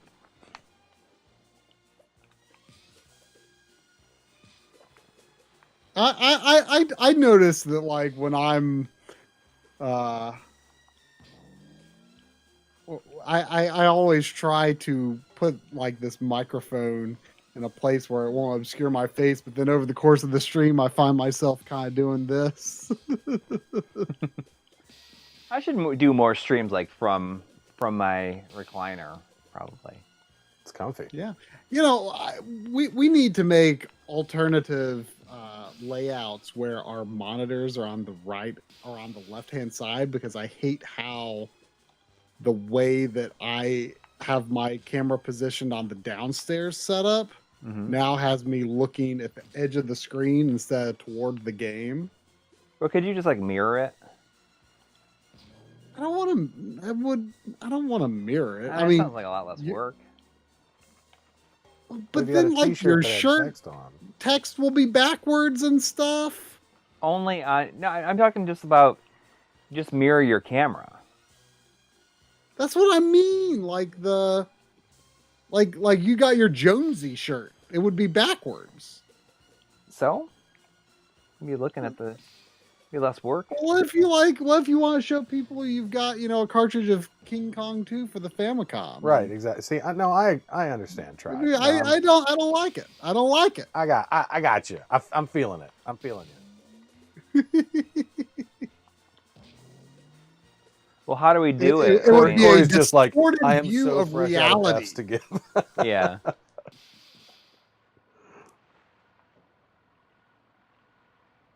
I mean, the one time I flipped, I did a horizontal flip on footage in a video. People actually noticed that it said, "Why is he screwing the RF cable in the wrong way?" And like, I didn't even think about like the effect that would have on that.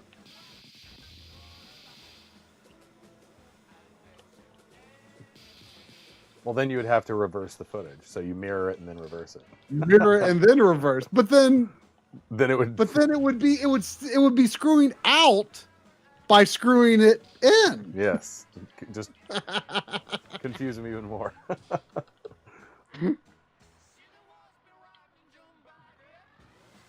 Oh, they're gonna jump in there. Oh, here we go. Final level. That map screen is just like on for like half a second. Yeah. He kind of looks like Peter Jackson. Yeah, a little bit. Yeah. In the sprite, anyway. Yeah.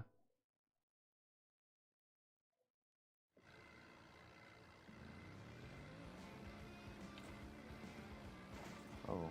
Why did I get the one with the little wheels? I look so stupid on this. That's the joke, I think, right? Is it based on? Are these bikes based on a movie? Well, the bikes, not the scene, but the bikes themselves are based on ones that they ride in Watch Out, We're Mad.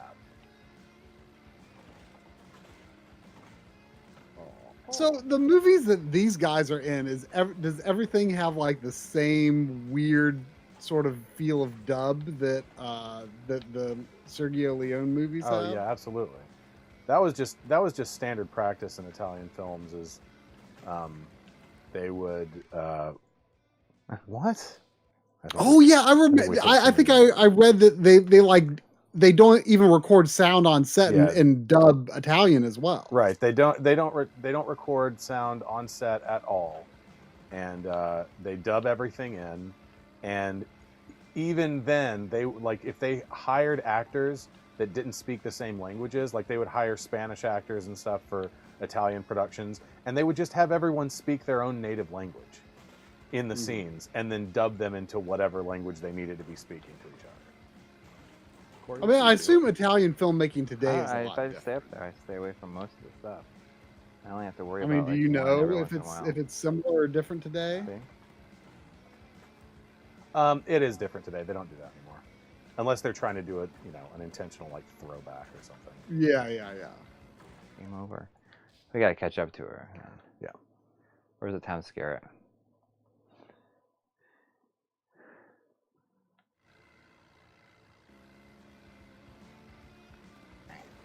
Jeez. Come on.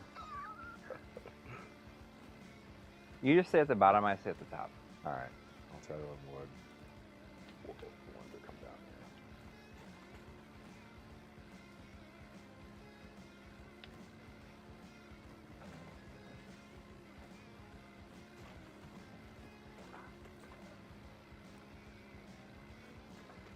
I feel like it's too difficult.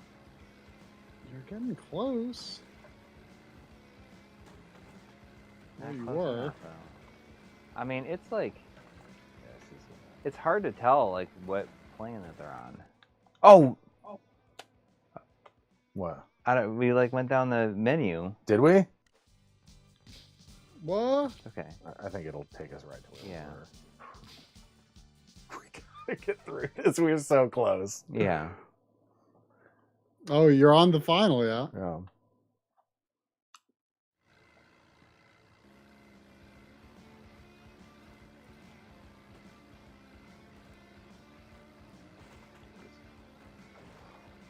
How many can you actually hit? I have no idea. I was really surprised in your video how Terrence Hill seemed to not have a super strong accent.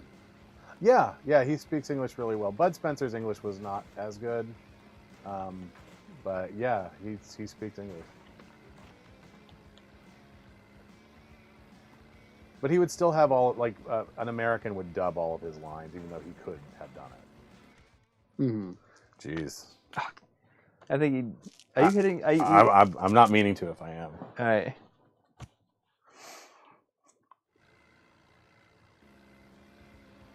Come on.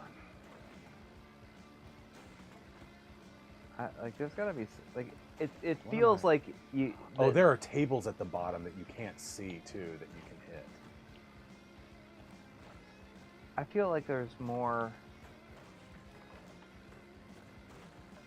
There's got to be It's like really a tough. Get way up here. It's tough to tell. What plane they're on because they're bouncing.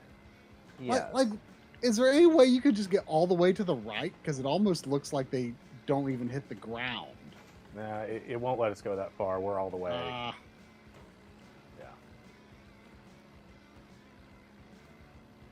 Y'all were getting really close before with the past 2 tries. What? It's stay up at the top. I almost wonder if you need to double check if the game is still on easy after you went back into the menu. It is. It just like.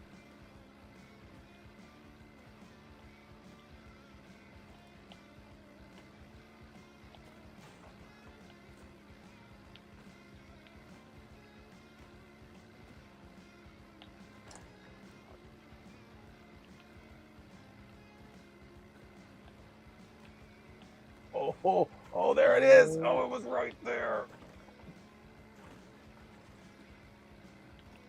Wow, I'm really jacked up for this. Jeez.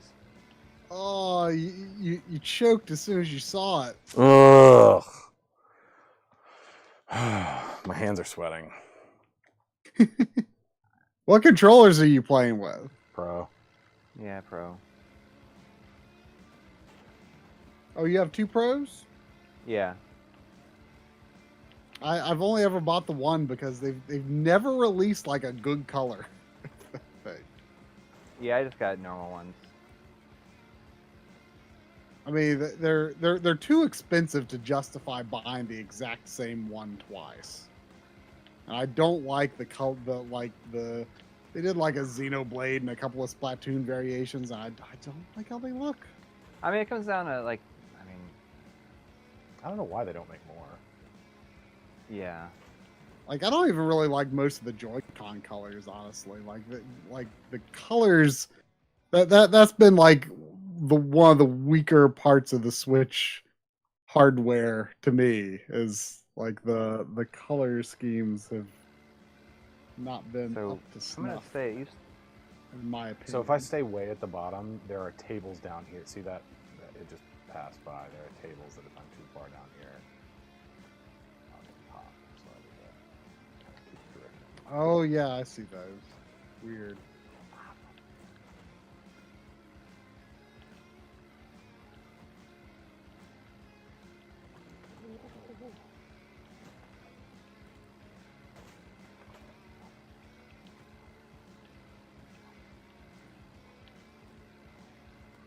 No. like I don't even understand. This is definitely going to be a lot harder in co-op because you've got twice the number of chances to get hit, and it looks like your characters stay in parallel I didn't on the map up above. I definitely did this first try on my playthrough. Oh, I don't think those tables hurt me actually. Maybe not. Oh. But yeah, I think each time someone gets hit, I think you're all set back. Yes. So, yeah, co-op definitely to your disadvantage here. You can duck under them too. Kind of. Oh, ah. Come on. Oh. Oh. All right. Oh man, that was so close. I wonder if you actually can even get on it before the end. Like I if don't you're just know. like in a certain range, if they just automatically put you on when it gets to the edge. Maybe. I don't know. Don't take away from the excitement of. No. I'm not saying that you didn't do it right or anything. I'm curious. Like if you caught, what I'm wondering is if you caught up to it like as soon as possible, if you would still have to keep up with it until it reaches the end, Dodge the cans and throw them. Or if Can you throw them back? Yeah, once they fall. See, there's one right there. or if you would just get on automatically early.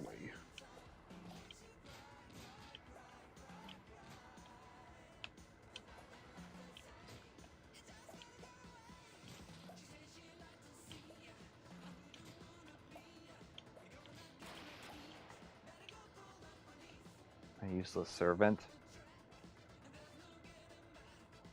So I got to fight both of them. Well, that went quickly.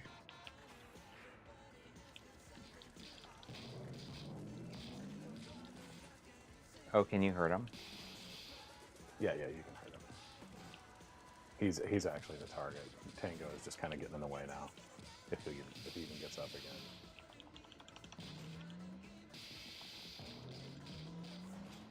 Oh, Wow, geez. that life bar moves pretty slowly. Yeah.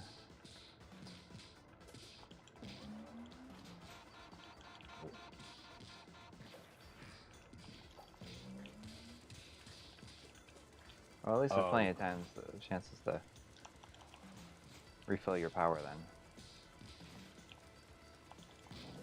Man, Coury has like the laziest posture right now. Me? You mean the way Yeah. I'm sitting? Yeah, He's chilling. just I mean, like, that's how I am.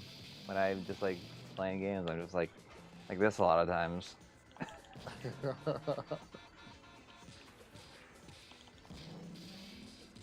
want that beer? Heck yeah.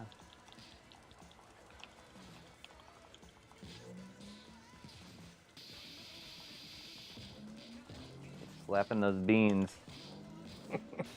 Yee. Wait, is that it? That's it. you So beat for it. T2. That's it. Mark that beat on your backloggery. I haven't updated my backlog in a long time. You need to fix that. I basically would have to like recatalog like most stuff at this point. And I've been waiting for like the remake to do it. I would like to take advantage of some of the tools that are in the remake, but I know Right. that stuff doesn't carry over to the full launch, as far as I know. Right. Whew, I gotta pee.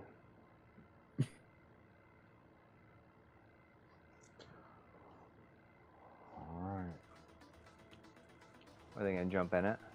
There they Yeah, go. they just lighten the load on the plane so that they can Oh, get that's close fun. enough to use the remote and let the girl out of the rocket. And they put all the bad guys out of the plane. Frank Moolah would like to see us play Cuphead together. They finally announced when the physical is coming. Yeah. I cannot believe it's taken this long. Well, they wanted to finish the DLC, and this is gonna include all the DLC. That's good. Yeah. Yeah. I'm very excited about it. I mean, I did play the base I'm gonna game. miss the ending. I'll pause. Oh. That was the longest non-marathon backloggery stream ever. It was like 2 or 3 a.m. when we finally beat Satan. Satan? Yeah, the final boss is Satan. Oh, sweet.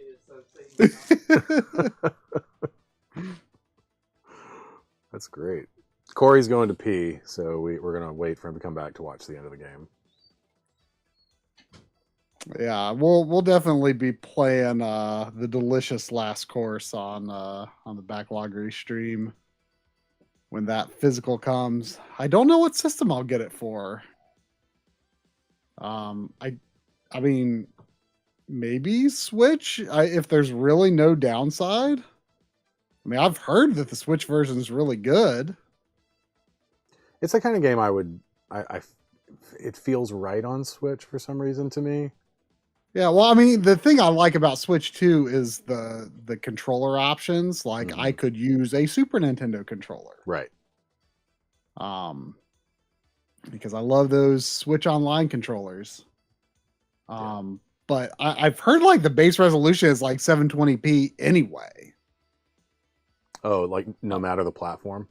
Right, but it doesn't matter because of the art style. Like, yeah, I mean, it might be, you might be able to set like 1080p or something, or on or maybe higher on PC. But I want to say I heard that there's just like no discernible difference. Yeah, that's not a game I've gotten too far in. I mean, like what I played of it, I was like, yeah, this is going to be real frustrating for me. I'm not the kind of person that plays like hard games and, you know, really feels like I've overcome a challenge when I beat something really hard. I'm definitely more like an experience. Like I enjoy an experience. But yeah, like I definitely appreciate like what went into making that and like the style of it and stuff like that. It's I mean, I do love me some, you know, banging my head against some NES games and is it coming out victorious. That's mine's flashing real fast now. Mine's slow. It's one of my things. So we'll watch the ending, and like I don't think we're gonna play anything else. My battery is getting close to dying. It's flashing really fast. Yeah, it's already 11:20. Yeah. How early you gotta fly out tomorrow? Oh, my flight's not till 3. Oh wow. Okay. Yeah. Wow, this water looks weird. It looks pretty good. I mean, it all looks like a PC game. Well, yeah. I mean, it looks like it almost looks like real time like shader style water rather than like the animated like bitmap style pixel art that they were doing before. It's out of place.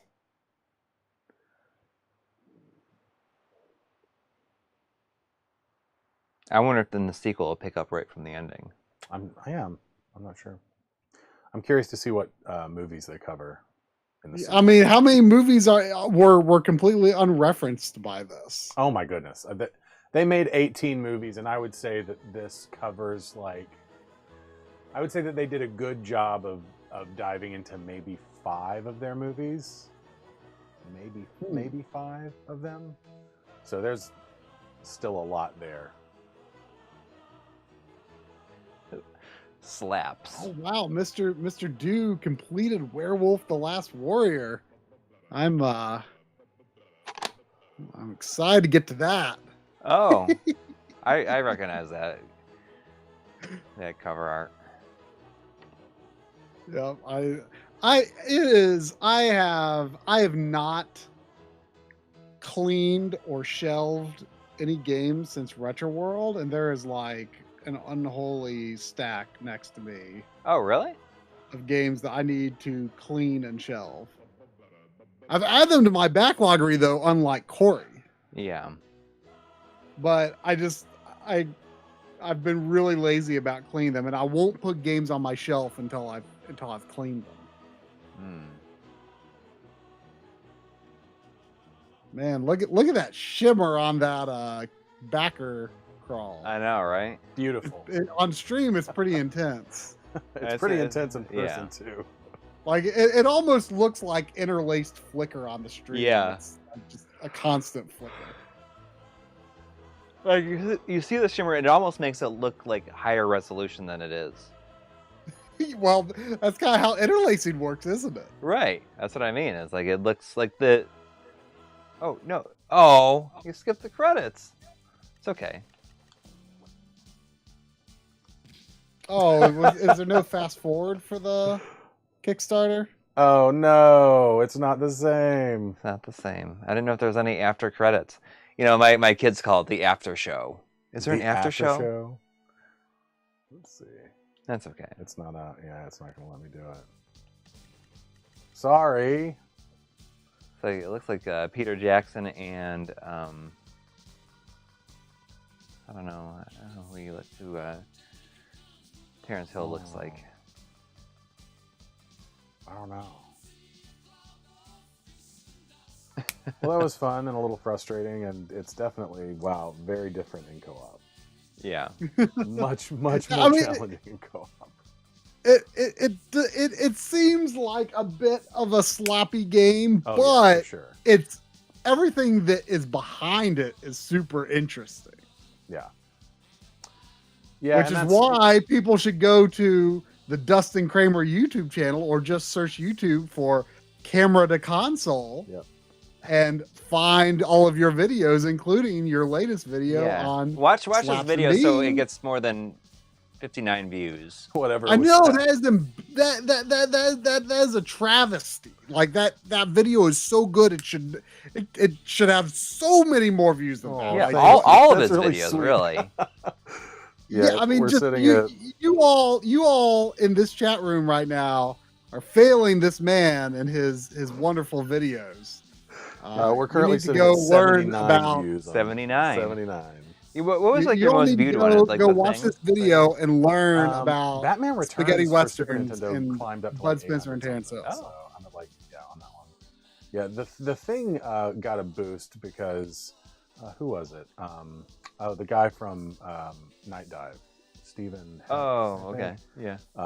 He tweeted about it, and that got a nice boost. So it's in the 600s. But yeah, I think Batman Returns. I don't know what happened there, but it jumped up to 800 something. But That's cool. Yeah, I'd be very appreciative if you guys would go check out my stuff. I don't make as much. I don't put out videos as often as I should. But you had a weird thing happen with your channel where you had a video go viral that was not anything. Yeah, it had close nothing to, to like- do with my content. Yeah. Yeah.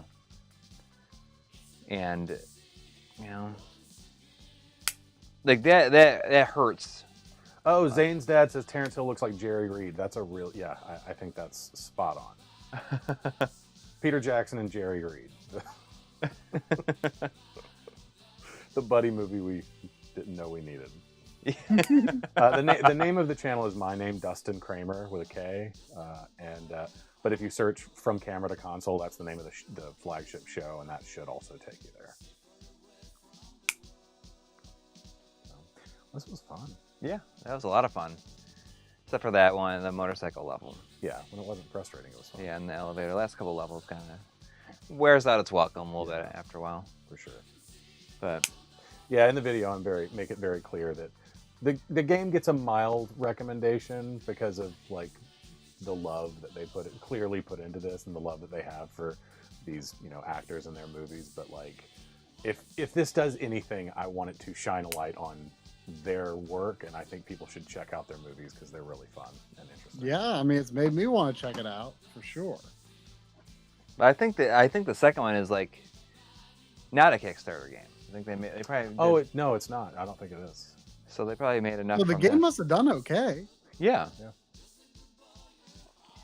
But I think that's going to do it for this week.